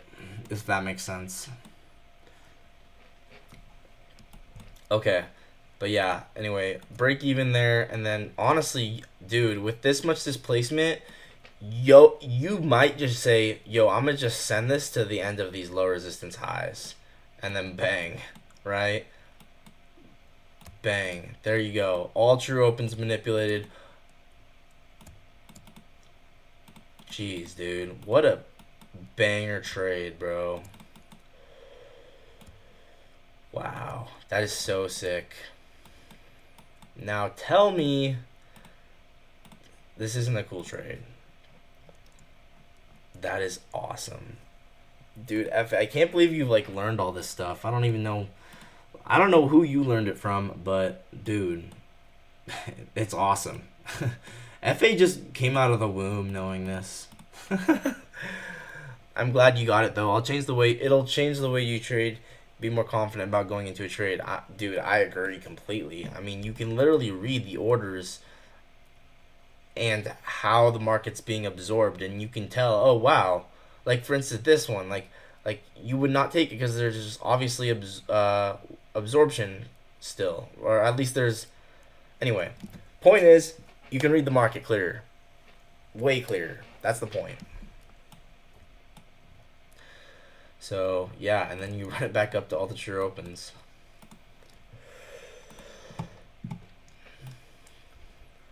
So I do want to take a look at Wednesday. That was the next thing I was gonna look at. 937 was an amazing pin bar. Obviously, we had the 15-minute inversion to the downside, which was valid too. I'm not gonna mark it up right now. So yeah, 937 pin bar on the 1 minute. Not hand of FA, because remember, that's what I call when it comes off of the new day opening gap, or the new week opening gap, or the Reaper, or a first cent for value gap. So it's none of those, so it's just a random pin bar. This is another pin bar. Okay, let's go ahead and zoom out, and or should we look at this pin bar actually? 1018. I'm kind of distracted. Oh my gosh, you guys remember this trade I took? That 15-second, bro. We got to take a look at that tape read. Remember this tape? So FA, I took a pin bar as a tape read on Tuesday. You can go watch the stream back. It hit 11R. I took a 11R pin bar tape read. It was so sick. No, it was just tape read, but it doesn't matter. I still did it. And it was this 15-second pin bar. It was a precision pin bar, meaning on S&P it was red, or maybe it was on YM it was red, and this one was green, and it was delivering from, I think, a new day opening gap. So there was a new day opening gap here, and we manipulated all these true opens. So it was just super obvious. So that's another thing let's take a look at is this tape read that I took, because I think this is kind of cool. Right? So yeah, here it is, right? This one right here. Bro, check the 4-hour inside bar from 2/9 at 10 a.m.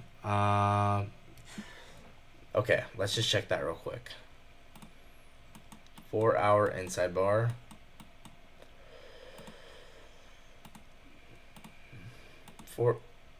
Look, maybe someone absorbed there. Yeah, okay, yeah, I'll definitely check that out. Don't remember. 4-hour inside bar from 2/9. Okay, I'm taking a look.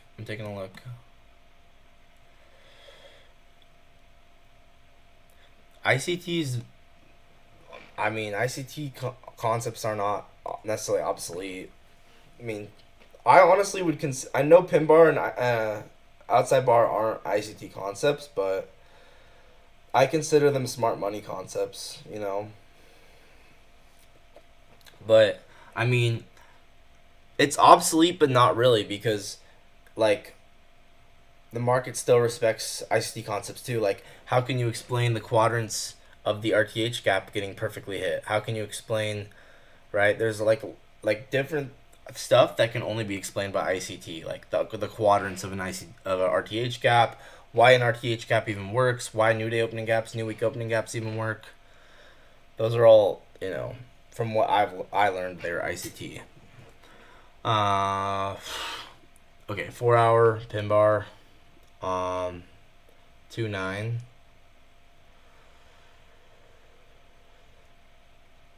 Use horizontal ray.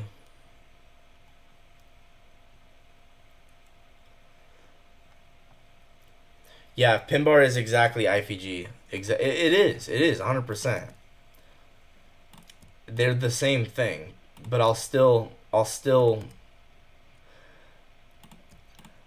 but they still are different. So that they have different names, but they are the same. It's all the. You're exactly right, FA. It's all the same, right? Pin bar.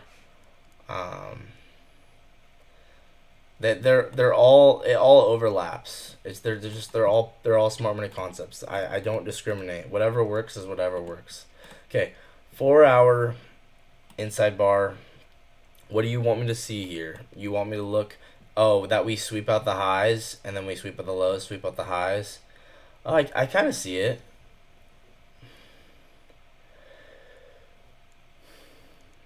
On the SB program. Okay.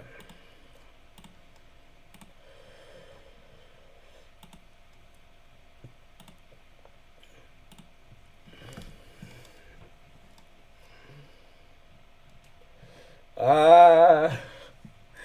Oh my.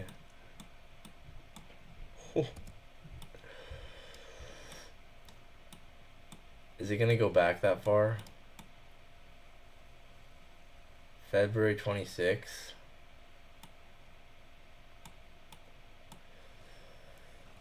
Um, February 17th. Okay, what day was this? It's not going back that far. I can't even see it, unfortunately. So it's not gonna let me.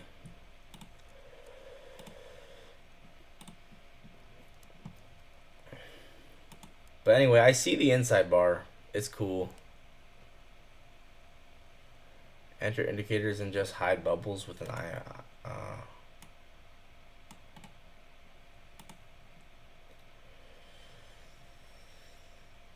Hmm.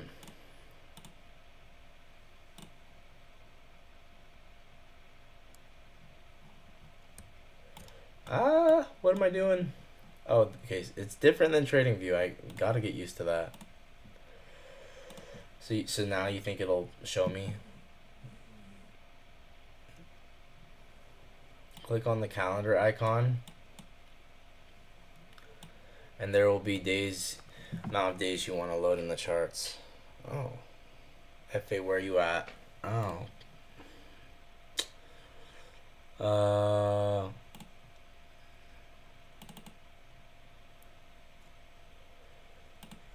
Apply.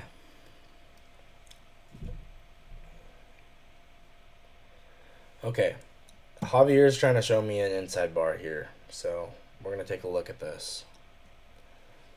I do want to learn inside bars, guys. I really do. I think inside bars are valid. I think that's the one concept from FA and Javier's concepts that I probably haven't really fully grasped.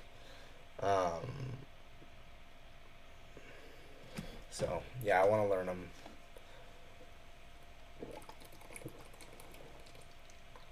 The idea is to use those levels to look for absorption, the high and the low.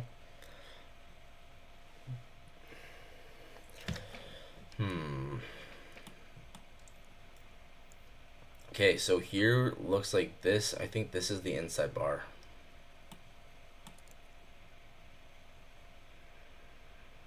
Yeah, February 9th.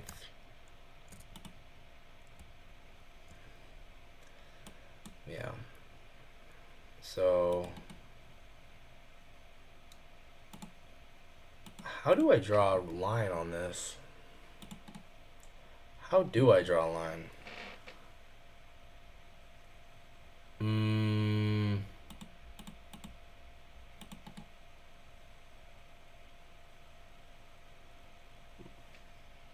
Hmm.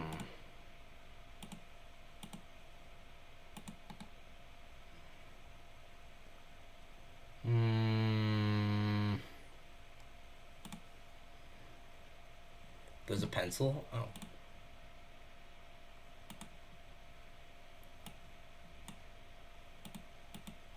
Oh, there you go. Draw a horizontal line.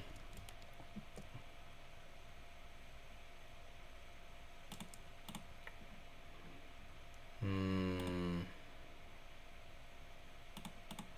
Okay, we're looking at Javier's inside bar. So basically, right, if we go back to indicators and we pull up the cloud,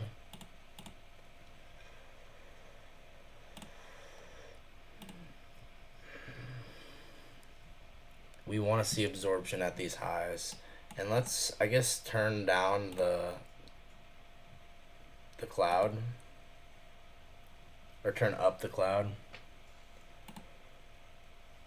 Maybe like to 50.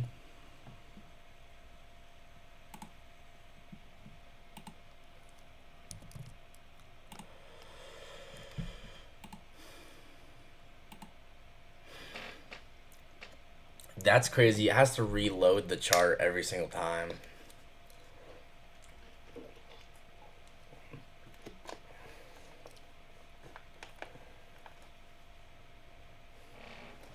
Okay, so we're only looking, it's only going to show up orders that are more than 50.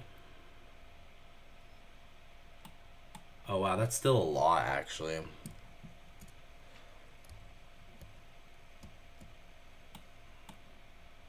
Yeah, let's just drop down to a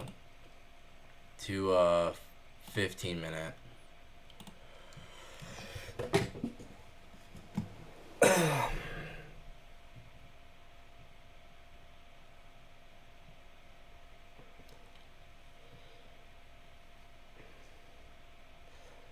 Man, just imagine market selling more than 50 NQ cons. Just a market sell or a market buy. You probably have so much slippage, I would think. All right. So, okay. Inside bar. We got some absorption at that high.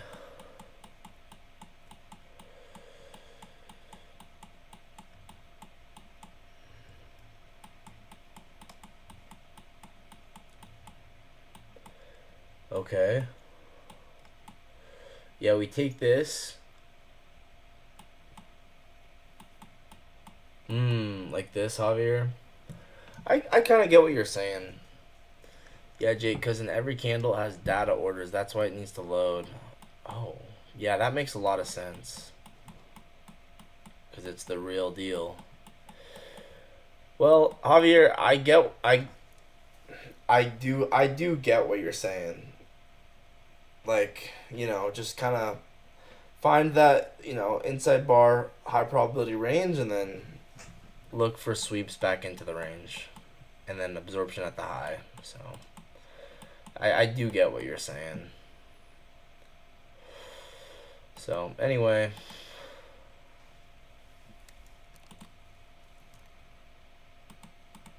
well, let me get rid of this.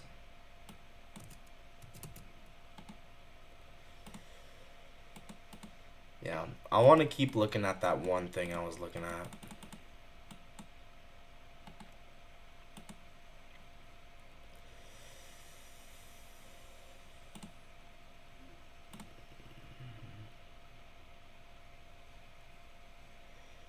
Nice. Okay, I want to keep looking at this thing. What was I looking at? Oh yeah, yeah, that pin bar. Oh, now I just closed out of it. Hmm.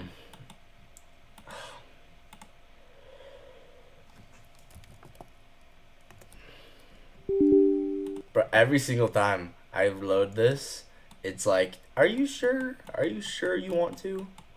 I'm like, bro, I'm sure.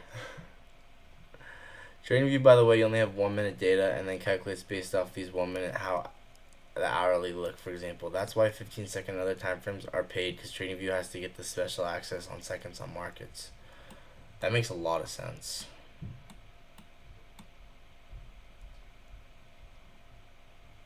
That makes a lot of sense.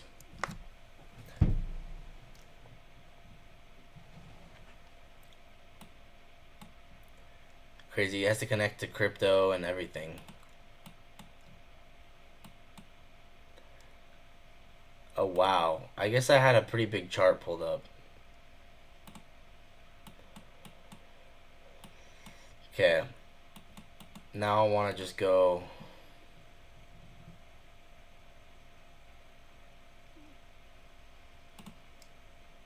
And then...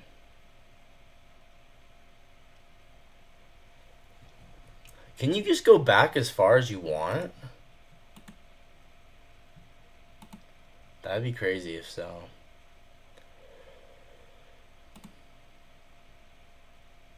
Okay.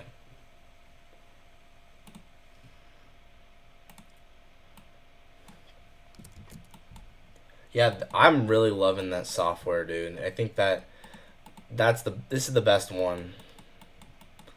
And my computer hates it.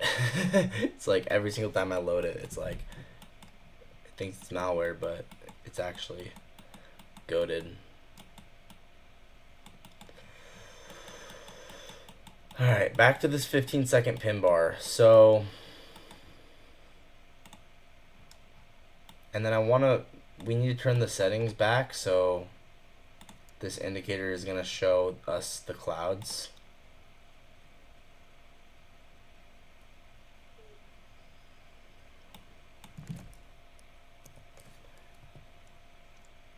And every single time I switch that, it switches the rating. I don't remember. The thing is, NQ collecting data for some period of time, not for whole lives. It expires for sure in Nasdaq itself. It's just too much data to collect somewhere. That makes sense. Perfect. Okay, so let's go back, man. So crazy how there's just all these. We just know exactly when a market order that's absurdly big hits the book.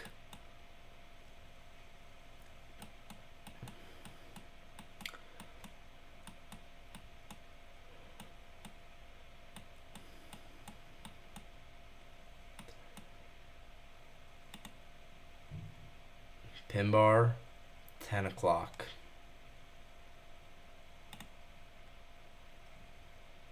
On what day? 24th. Alright, moment of truth here. Dude, this thing's kind of bright. That's too dark, though.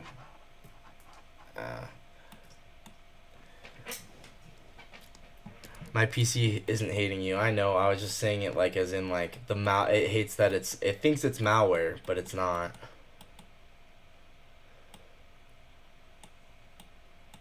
It will hit you if you pull out the indicator heat map. Okay, I won't do that.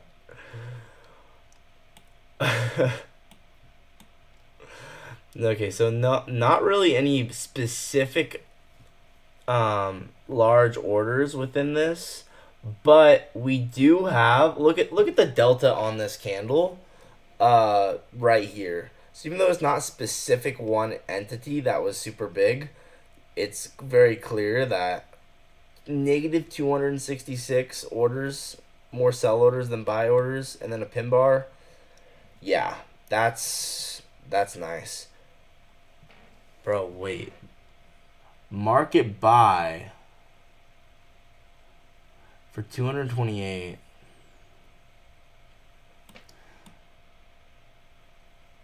And then it instantly wicked down. then a market buy for 489. What I'm wondering is, why doesn't a market buy of 228 move the market up? Like, this is a red candle.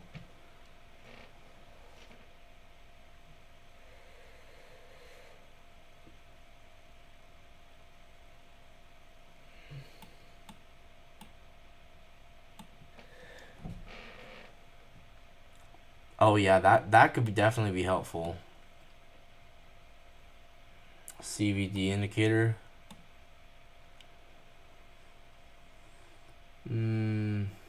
It's just gonna go crazy. I don't think I need it. I think it just go up and down super fast. I prefer just looking at the specific candles. But I'm really liking the absorption and then the delta on that. So yeah, once again, this was a new day opening gap. We don't need all these anymore, so let's get rid of this. Let's get rid of this.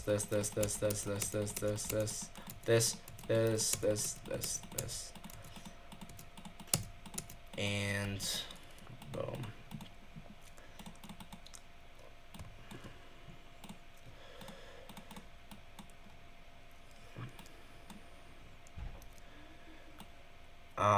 Yeah, I know it's simple. I just don't know. I just don't want to load it right now. I don't know. Okay, yeah, sure, fine. Let's look at it.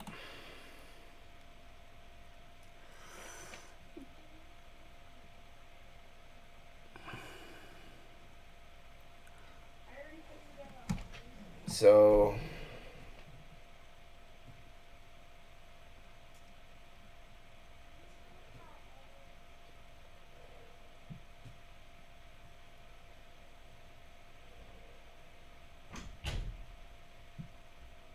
cumulative data.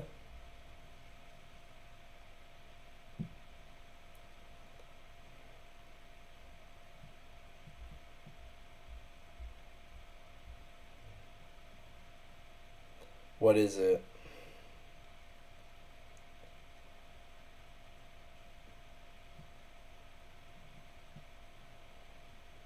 Okay, well, where is it? Candle cumulative delta, daily cumulative delta. I think it's this.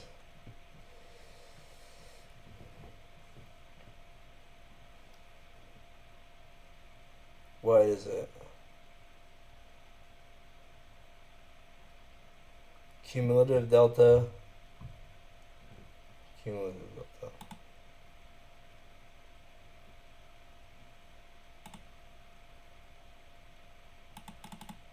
Oh no.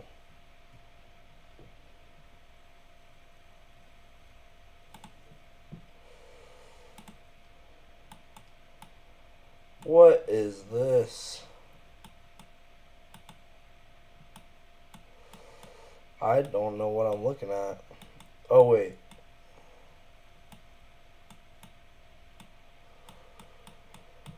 Dude, I don't know what I'm looking at right now.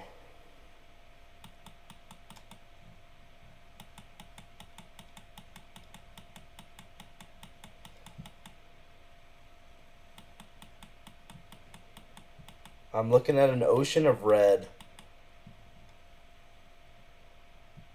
Oh, it's not the right one. Okay, I was so confused. Okay.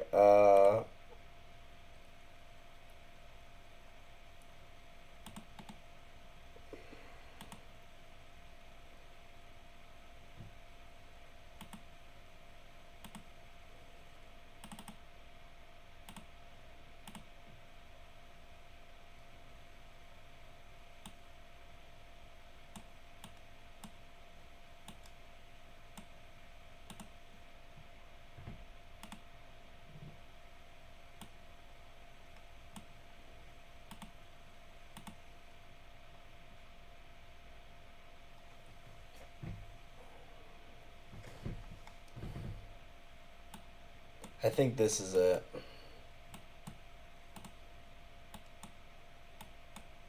Okay, I can see why this could be helpful. Okay. Cumulative delta.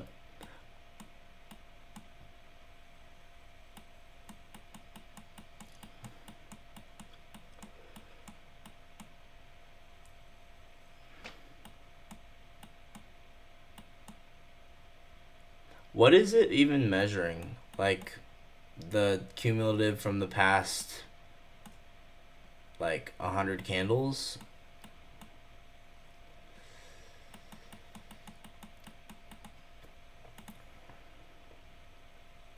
$10 on the 24th.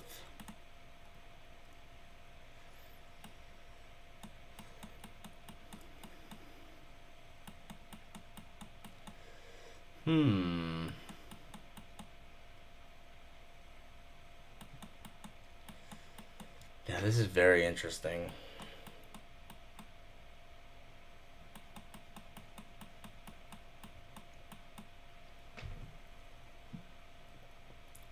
I don't think so. I think it's the cumulative. Look, it says negative 6,000. I don't think this is the delta in chart form. I think this is adding up all the deltas. No, I think this is literally. I think this is adding up all the deltas of all the candles. See, it says negative 6,000.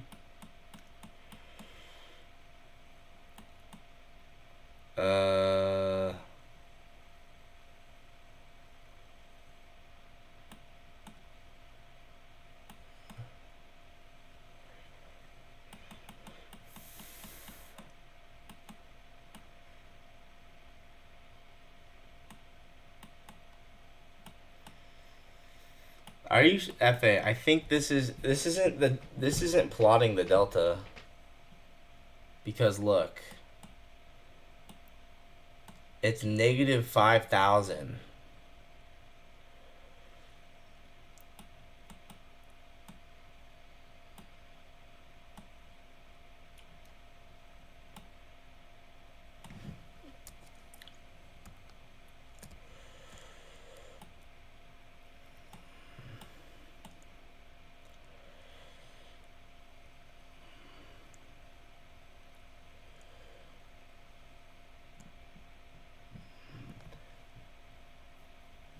If everyone is selling most bars,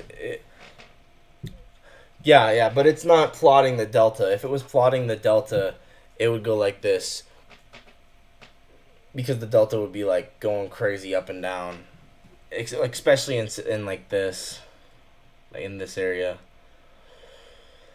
But yeah, here, so yeah, I get what you're saying. So you're looking at cumulative delta. You want to see if it's going up or down. It's interesting for sure.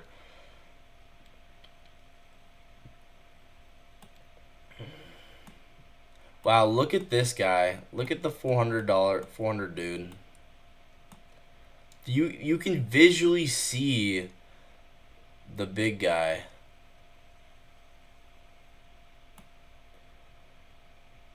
Yeah. Yeah, you can visually see these big dudes. That's crazy. It's a guy that bought 489. So these are all okay. Yeah. So basically, what this is visualizing is this is the market buys. You know what? This is actually very valuable. This is visualizing the buys that are hitting the bid and the ask. This is visualizing it. Boom, boom, boom, boom. These are market sells hitting the ask. And if price is market selling a lot and we're not, and if price isn't moving, then that's absorption.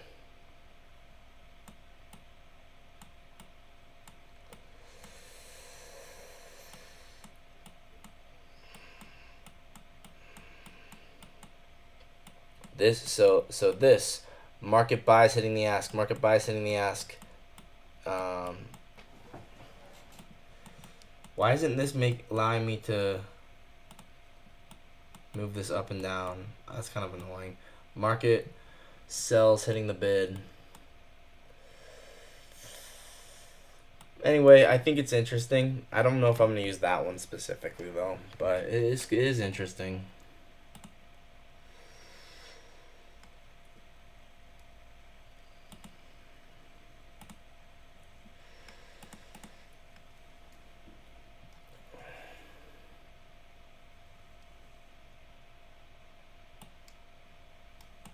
Okay, back to what we were looking at with this. I want to finish looking at this 15-second pin bar, bro. I want to look at this. Okay, so absorption, absorption, absorption, bang. Pin bar. Precision pin bar.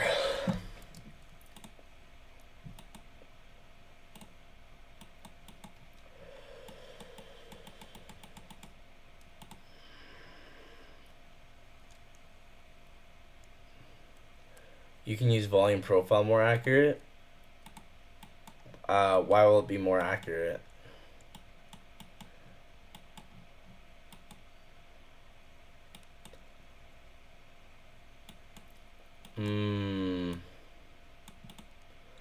Interesting.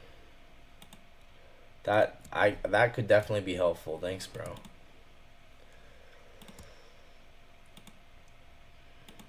Yeah, that's super cool. It sucks TradingView doesn't have it. But I don't know. Why doesn't TradingView have it? I think they have skill issue.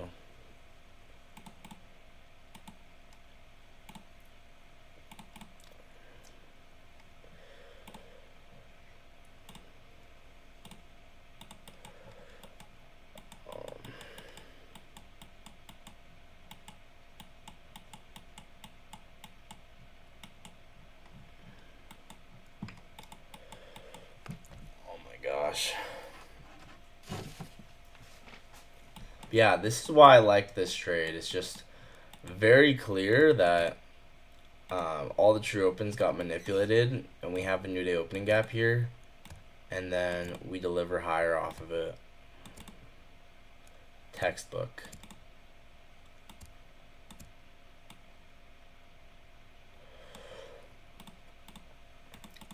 And then the pin bar down there. So yeah, I took this live. Such a cool trade.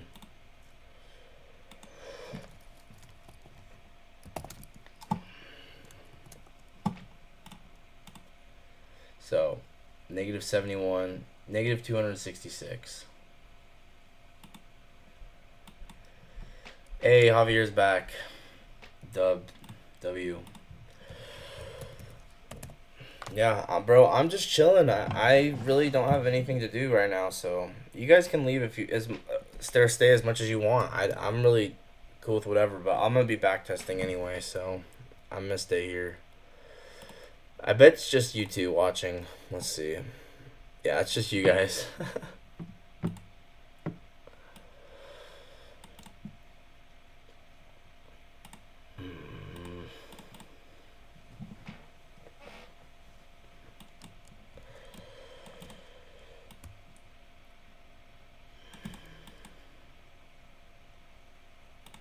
But yeah, I did take this live, which is just so sick. And then you could definitely take this up to this high.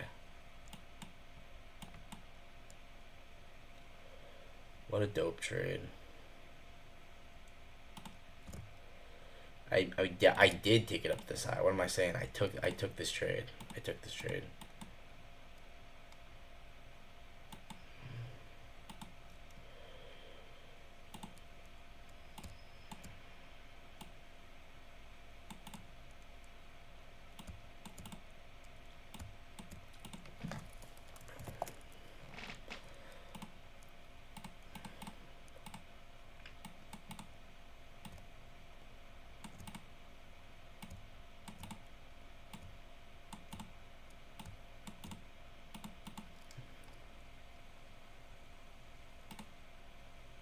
Bang.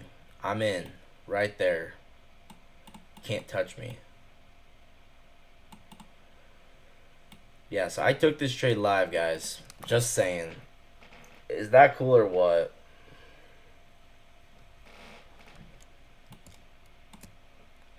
Can't touch me.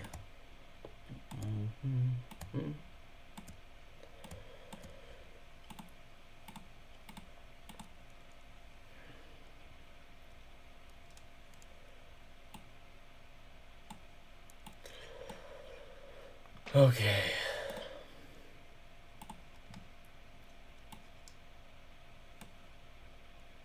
So 10 o'clock. This was on what, Tuesday? Yeah. 10 o'clock. Seal of FA. End dog. 15-second. Tape read.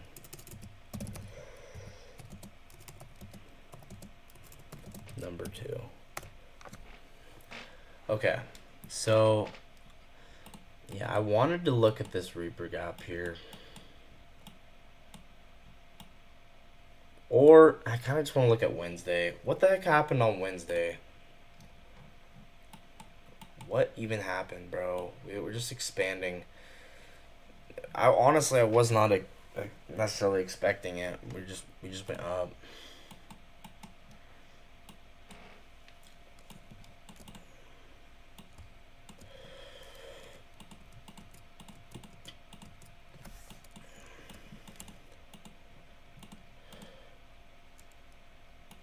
Boom.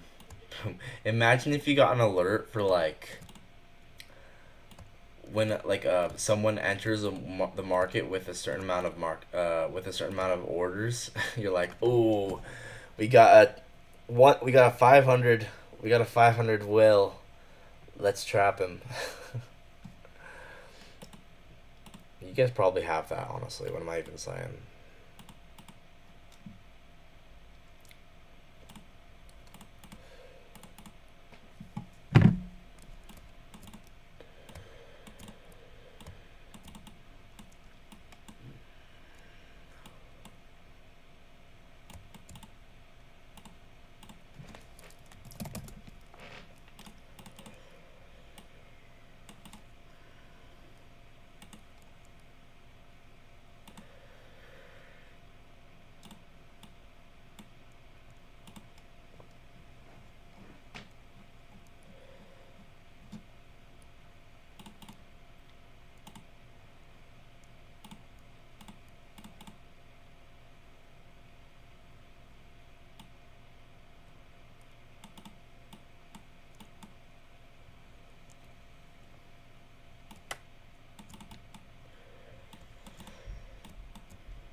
It's kind of sick.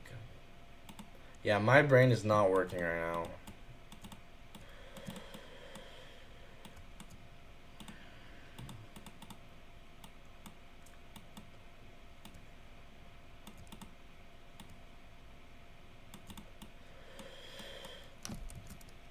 Dang.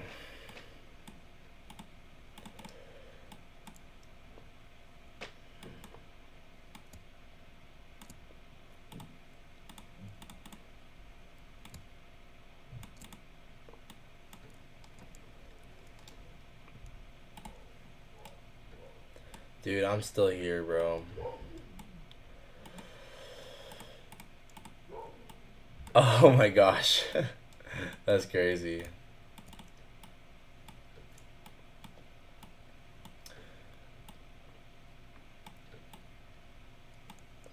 Notification. Some idiot sold 300 at the lowest by the dip. Oh, that would be so funny. Just like imagine it showed their like literal name. Like Davis from I already made this joke. Why am I saying it again? I don't know. Anyway, this was kind of like the AMD for the day on Wednesday, and then the way we use the Reaper gap.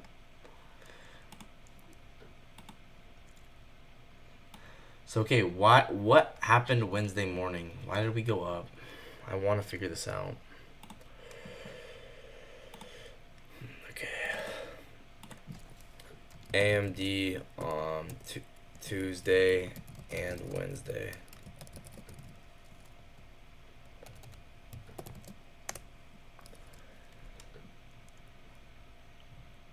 We will see if it's actually. No way. You can just FA. You have direct access to ask them. That is crazy. That is awesome. That is so cool.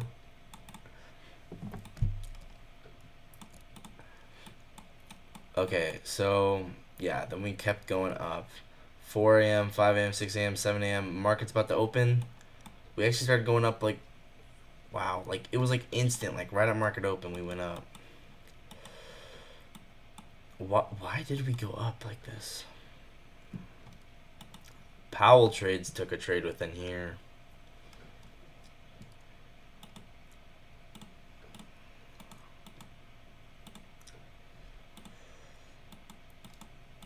Okay. Pretty informative. Dang, that's good. Okay. Alright, so I'm guessing we probably had some kind of SMT. Hey, someone hearted the stream. Let's go. I'm guessing we probably had some kind of SMT. There must have been. Yeah, we have this low time frame one with this low. We can check for absorption too in a second. I guess there's also SMT with this low actually. That one's a little better, huh? So there's your SMT. Then we have 7:30 true open. Whoa. 7:30. So yeah, this could not make more sense. What do you think happens when we manipulate 7:30 with SMT? Oh wow, we go up. Who would have thought?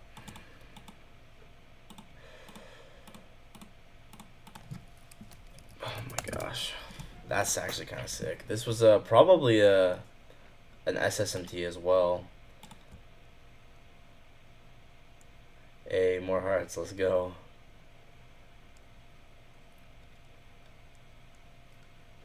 Actually, maybe we need to look at 752. We might need to look at both of these true opens, actually.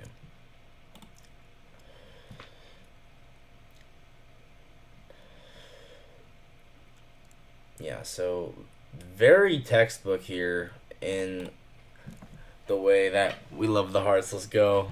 Very textbook in the way we manipulate the true opens. Look at this. Accumulation, right? Manipulation below the true opens. And Powell Trades took a trade within here. Honestly, guys, did Powell Trades take a pin bar?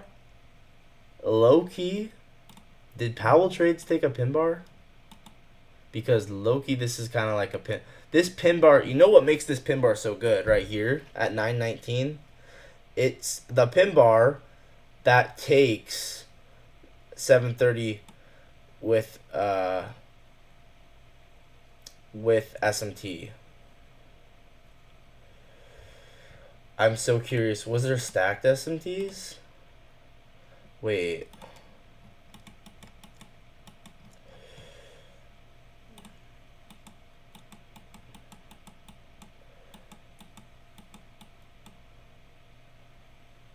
There literally was. Oh my. Wait, was there?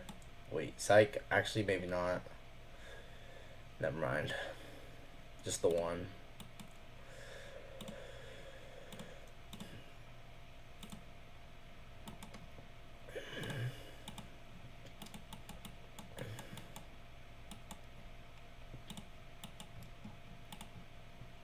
Yeah, I think Powell probably... Oh, I forgot to check if it was a precision swing point. And I just left the chart, too. It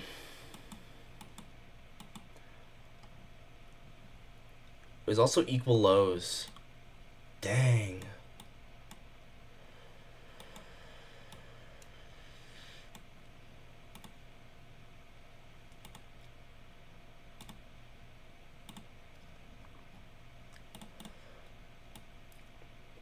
Okay, look for the low time from...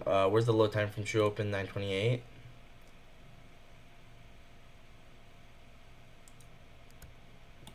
We only wicked down into it like that. How about the one before that?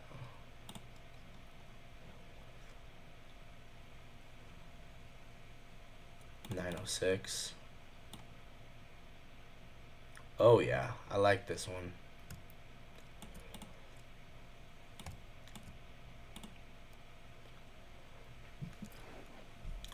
Uh, I don't like the volume indicator on my charts.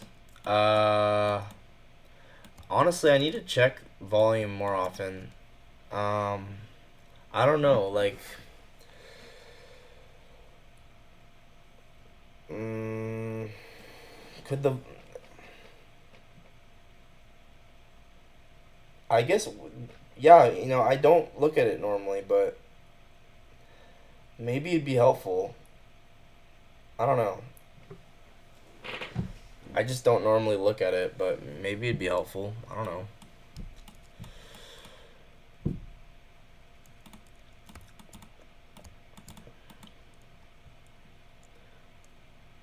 It's useless on TradingView. Really interesting. Yeah, we have equal lows here that get swept.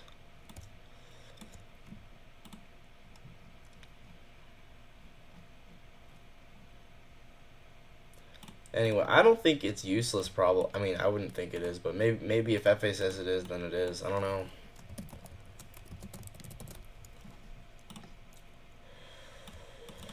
Okay, so equal lows get taken. Manipulation of 730 with SMT. Manipulation of all the true opens. We have a pin bar here at 919. I really wait. I would also like to see if there's like a new day opening gap first before I check SMT. Before I check the S&P. What's the point of TradingView? Javier is asking the right questions.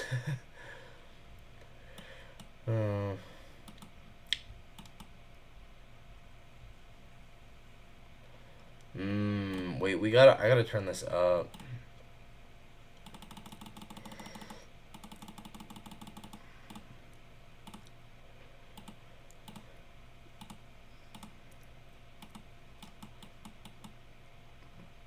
We use consequent encroachment of this one.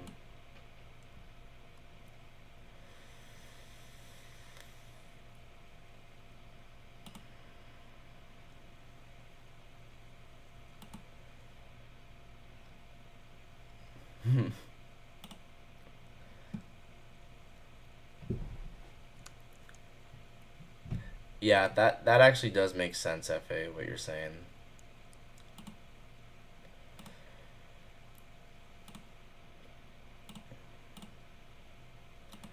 Okay, so there was no new day opening gap. Obviously, there might have been something, but you know what? I can't check everything right this exact second. But it's very likely and possible that we manipulated into some like hidden key level here, like a first center for value gap or whatever. And then, right, we have accumulation, manipulation, below all the true opens. And then let's check to see if this is a precision swing point.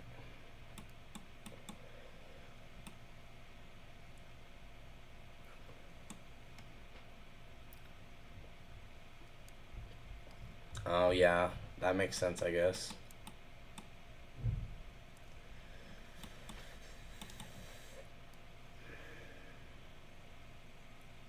It's not a precision swing point with S&P. With YM?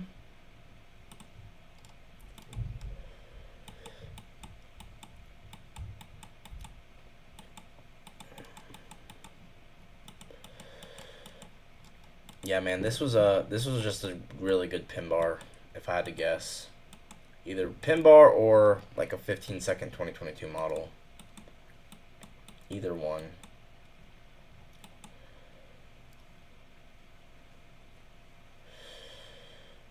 Okay, it's just a regular pin bar.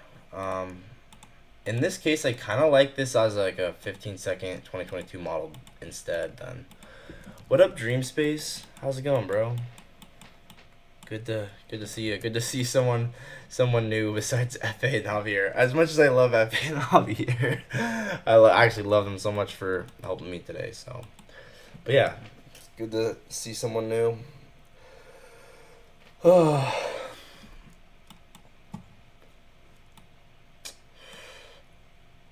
Yeah, I mean,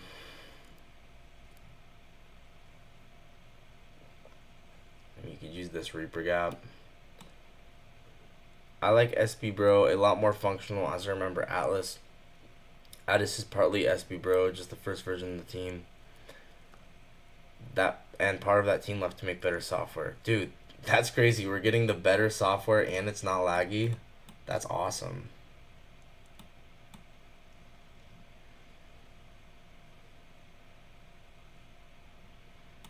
Mm, I don't know if I'm a fan of the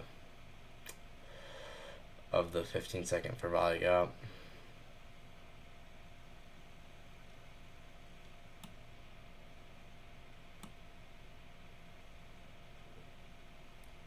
Check.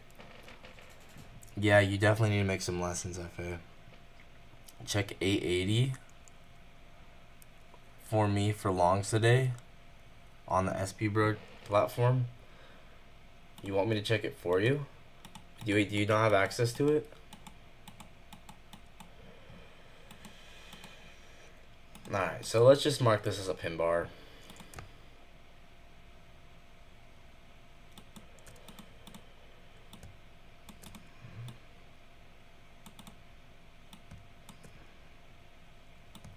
Yeah, so I mean, the second that we get this pin bar and it takes out 730 with these equal lows with SMT, I'm like, okay, I'm looking for longs. The second this happens.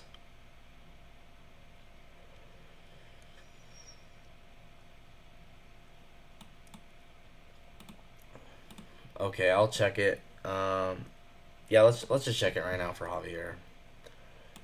880. What time?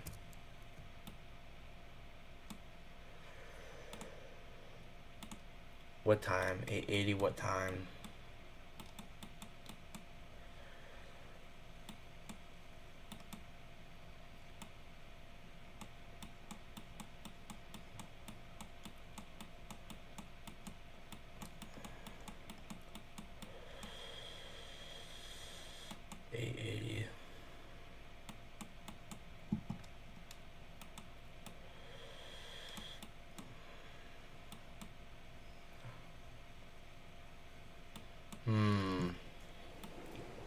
Yeah, looks like all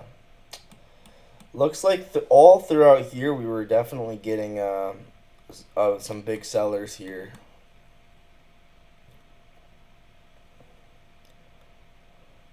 Let's turn the time frame up.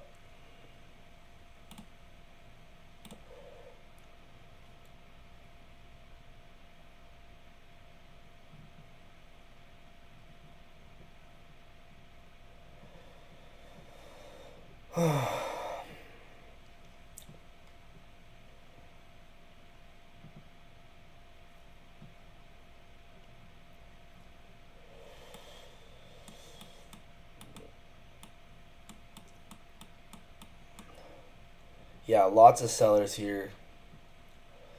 Lots of delta in these negative candles. That's at 12:30. So this one really high delta candle. Um, this a good negative delta candle. This one, so OB propulsion block explosion. Yeah, yeah. There was definitely quite a bit. I would say. I like this propulsion block. That's something we can look at in a second. Once I'm done with this. Also, observe this Reaper for value gap here. That's kind of cool. Anyway.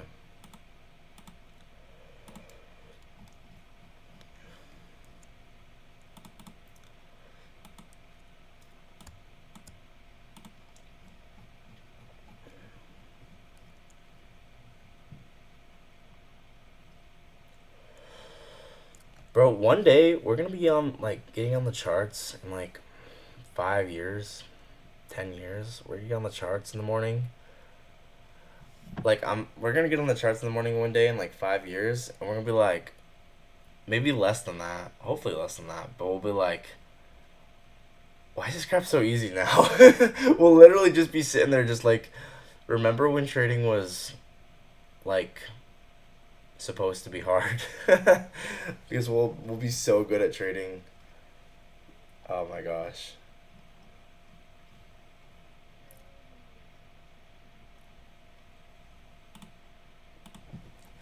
Waiting for that one to fill since 10:30. That's crazy.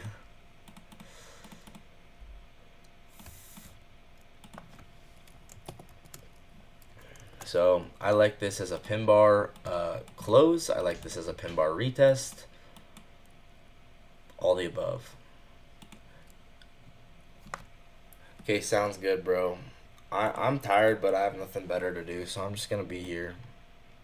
But yeah, you're totally good, bro. Thank you so much. You've already done so much for me and Javier too, so we appreciate you so much, bro.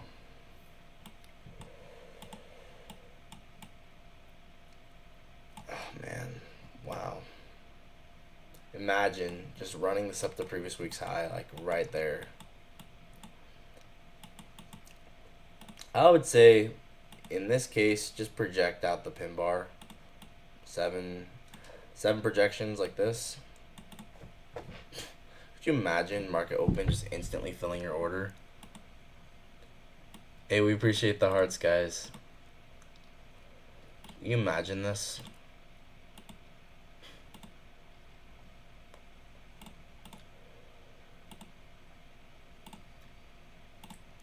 So this is one way. Is pin bar after manipulation of all the true opens. One way you could take this. We appreciate the hearts, guys. I wonder how many people are watching. Might it just be just Javier now? Oh, there's 7 watching. Dude, how did we go from 2 to 7? That's crazy. But yeah, so this was the trade that Powell trades, one of the trades that Powell trades took, and I know a lot of people are wondering how Powell trades actually took this trade. One way you could take it is right as soon as we soup this low with SMT. So I bet you what Powell's thinking is right when that rejection block formed with SMT, manipulating the true open, low key he probably just entered when he saw that, because once that formed, he knew that the rejection block was gonna hold. That's probably what he did. The way I would take this is as a pin bar, so you can see this is a pin bar taking the equal lows with SMT below 730. Once again, same thing. All true opens manipulated. Let's go ahead and screenshot that.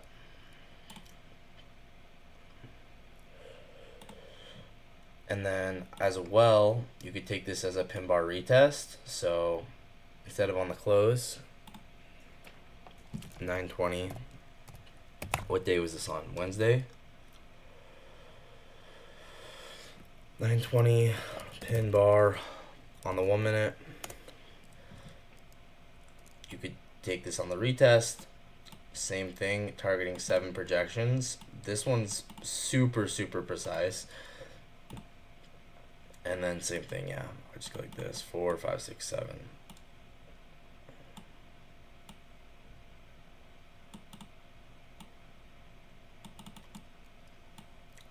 That's crazy nice right there.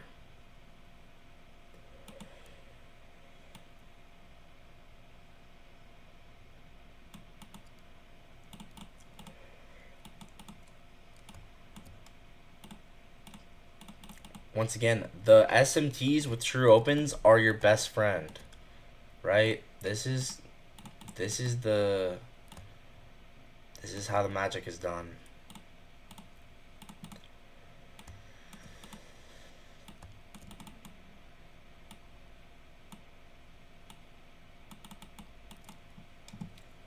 Bro, yeah, one day we're gonna have this down. Genuinely.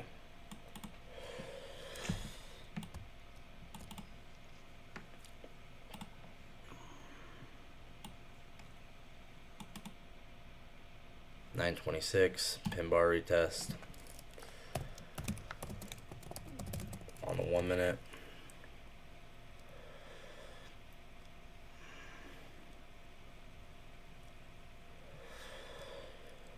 Yeah.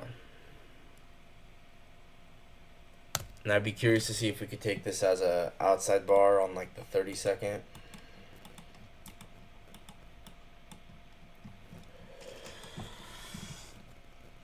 Oh my gosh, it was an outside bar on the 30-second. Bro, how did I know that? The fact I knew that is just crazy. It's not the normal outside bar that I would normally take, but it is an outside bar and it takes the low and closes higher, so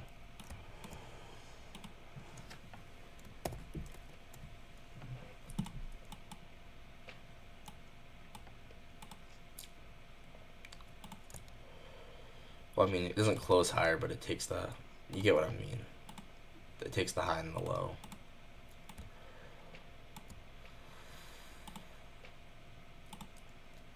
Bang. But the reason that I would take this, guys, you just have to conceptualize and understand why. Because we take equal lows with SMT manipulating the true open. That's why. Well, I might not take this one specifically because this is a higher risk trade, but I definitely use it for bias. Does that make sense?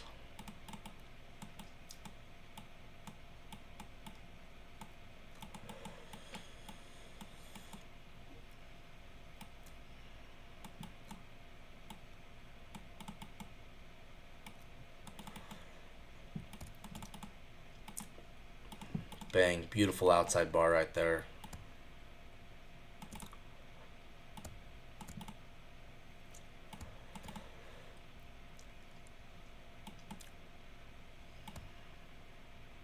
Once again, what's an outside bar? We have a, this one's not the one that looks, it's not what they normally look like, but nonetheless, it's still an outside bar where we have a prior candle and the candle after takes the low and the high, but it's the more important part is the context.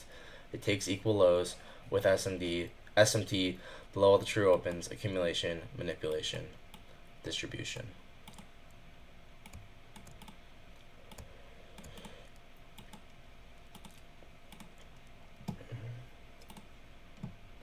And it's not 7 projections. It's just, yeah.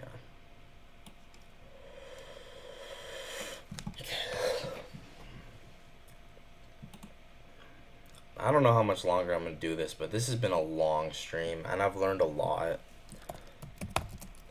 920 outside bar on the 30-second. Because I'm getting really tired, but we'll see.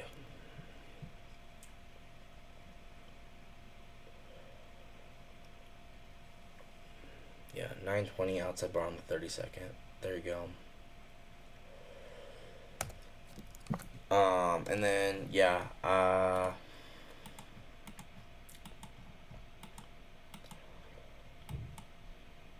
what else?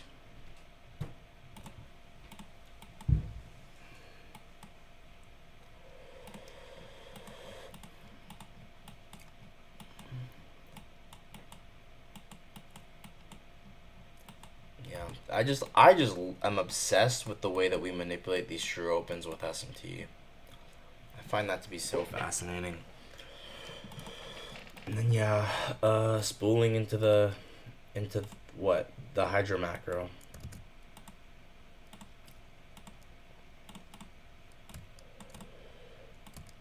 So like this. For I got. You're gonna call it a night? Yeah, sounds good, bro. I'm exhausted too. I should probably call it a night, but I don't know.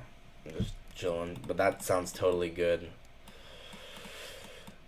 It's been yeah, it's been real. Yeah, I'm tired.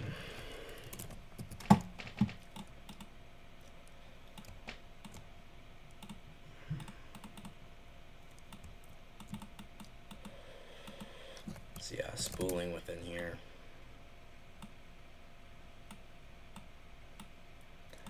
Right before the Hydra macro, and then what? You know what? It's interesting because this happens actually right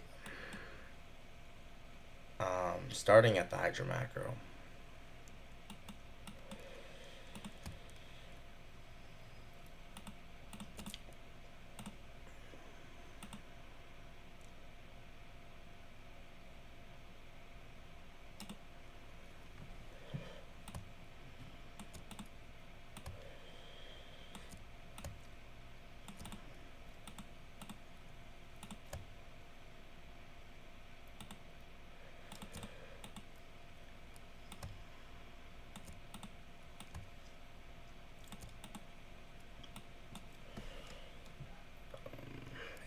definitely include that volume imbalance in that.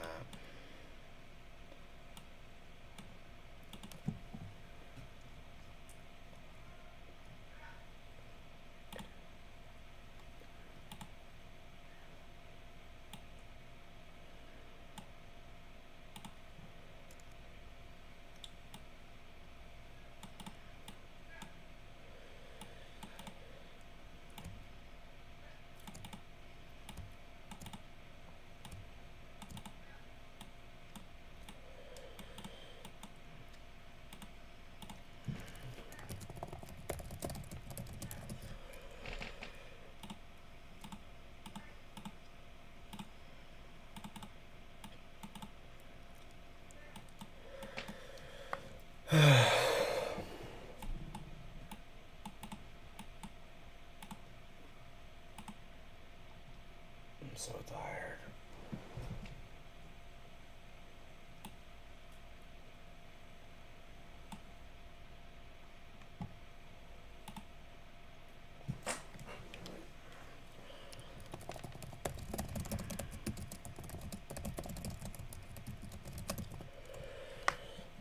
Oh my gosh, I don't think there's anyone watching anymore. There's one watching.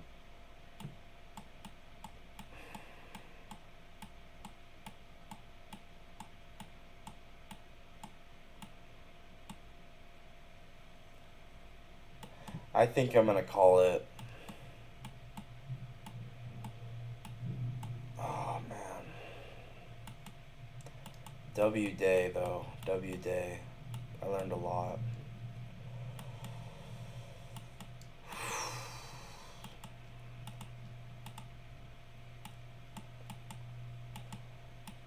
W day.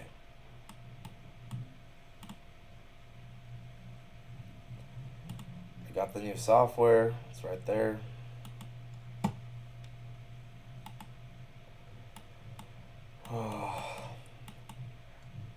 Okay, yeah, I'm probably not gonna make a market recap. I'm way too tired. It's whatever.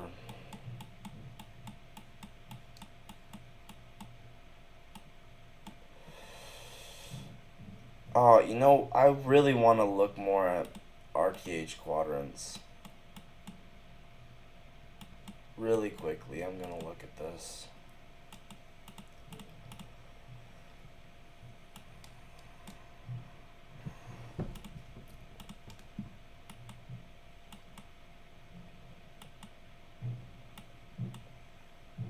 Because this is really cool right here. I bet you we probably used all these quadrants of this RTH gap.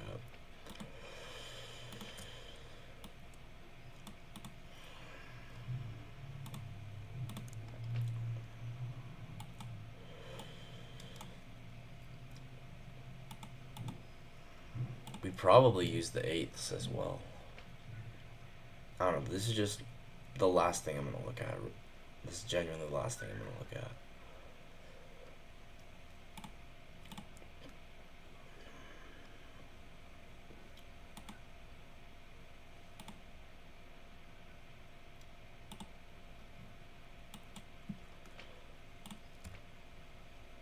Yeah, there you go.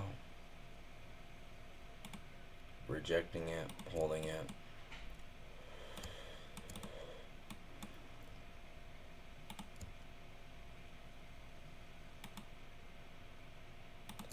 Bang, holding it there.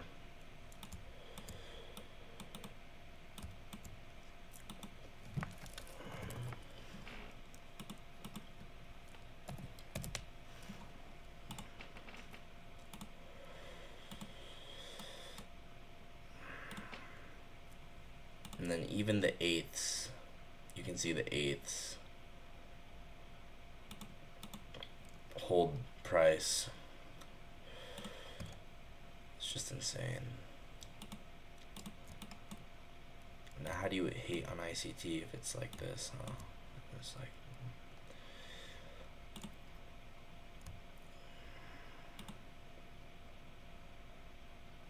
that's crazy. And then same thing here.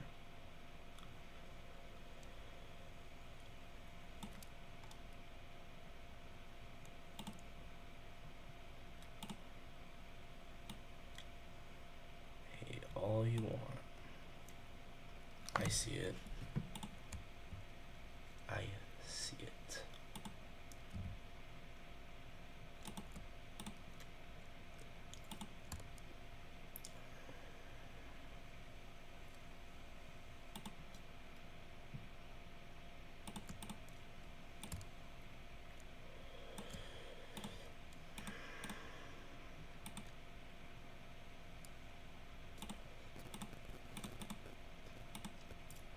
And then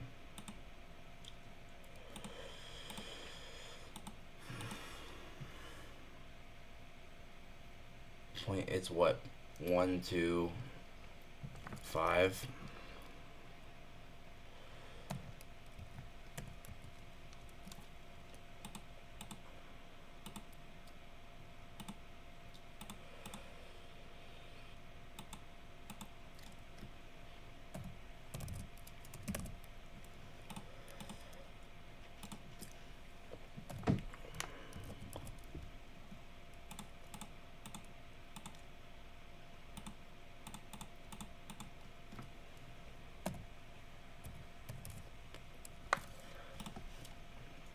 Just beautiful.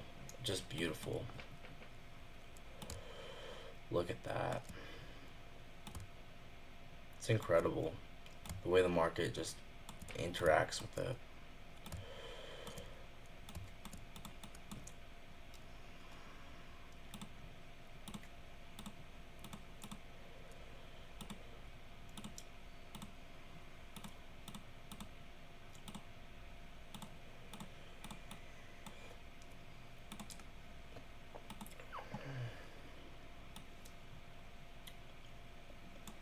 And bang. Make a new folder for today.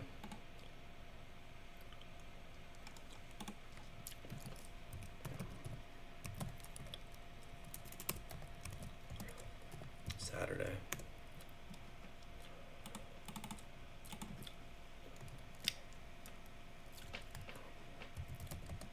Gap split in eighths.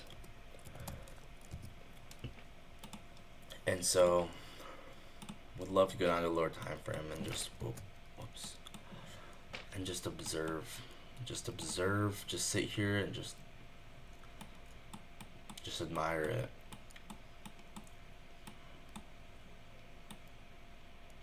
Nah, that's pretty incredible if you really think about it. Like, dang, bro.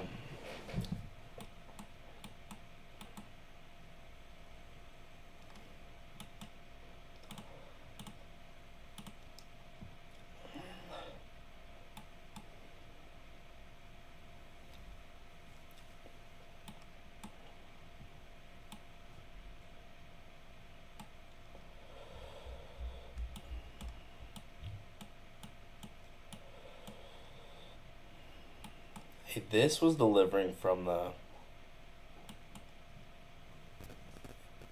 quadrant there.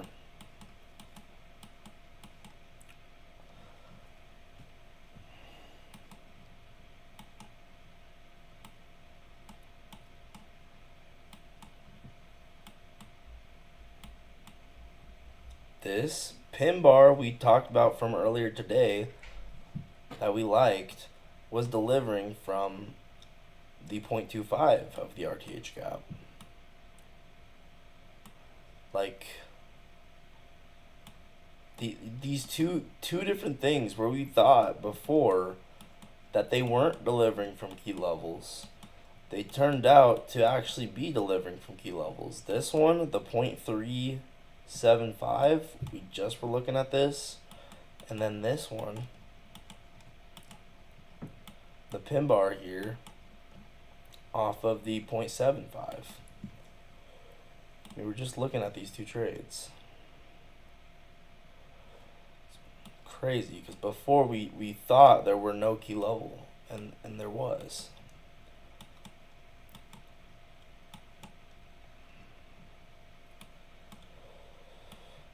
I mean, genuinely, like, you look at this, you see the market reject this, you're like, okay, we're probably going to go run liquidity in the opposite direction.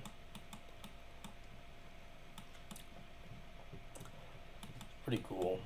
And you just kind of just look for the market to use them as true support and resistance. I mean, if you have an inversion for value gap.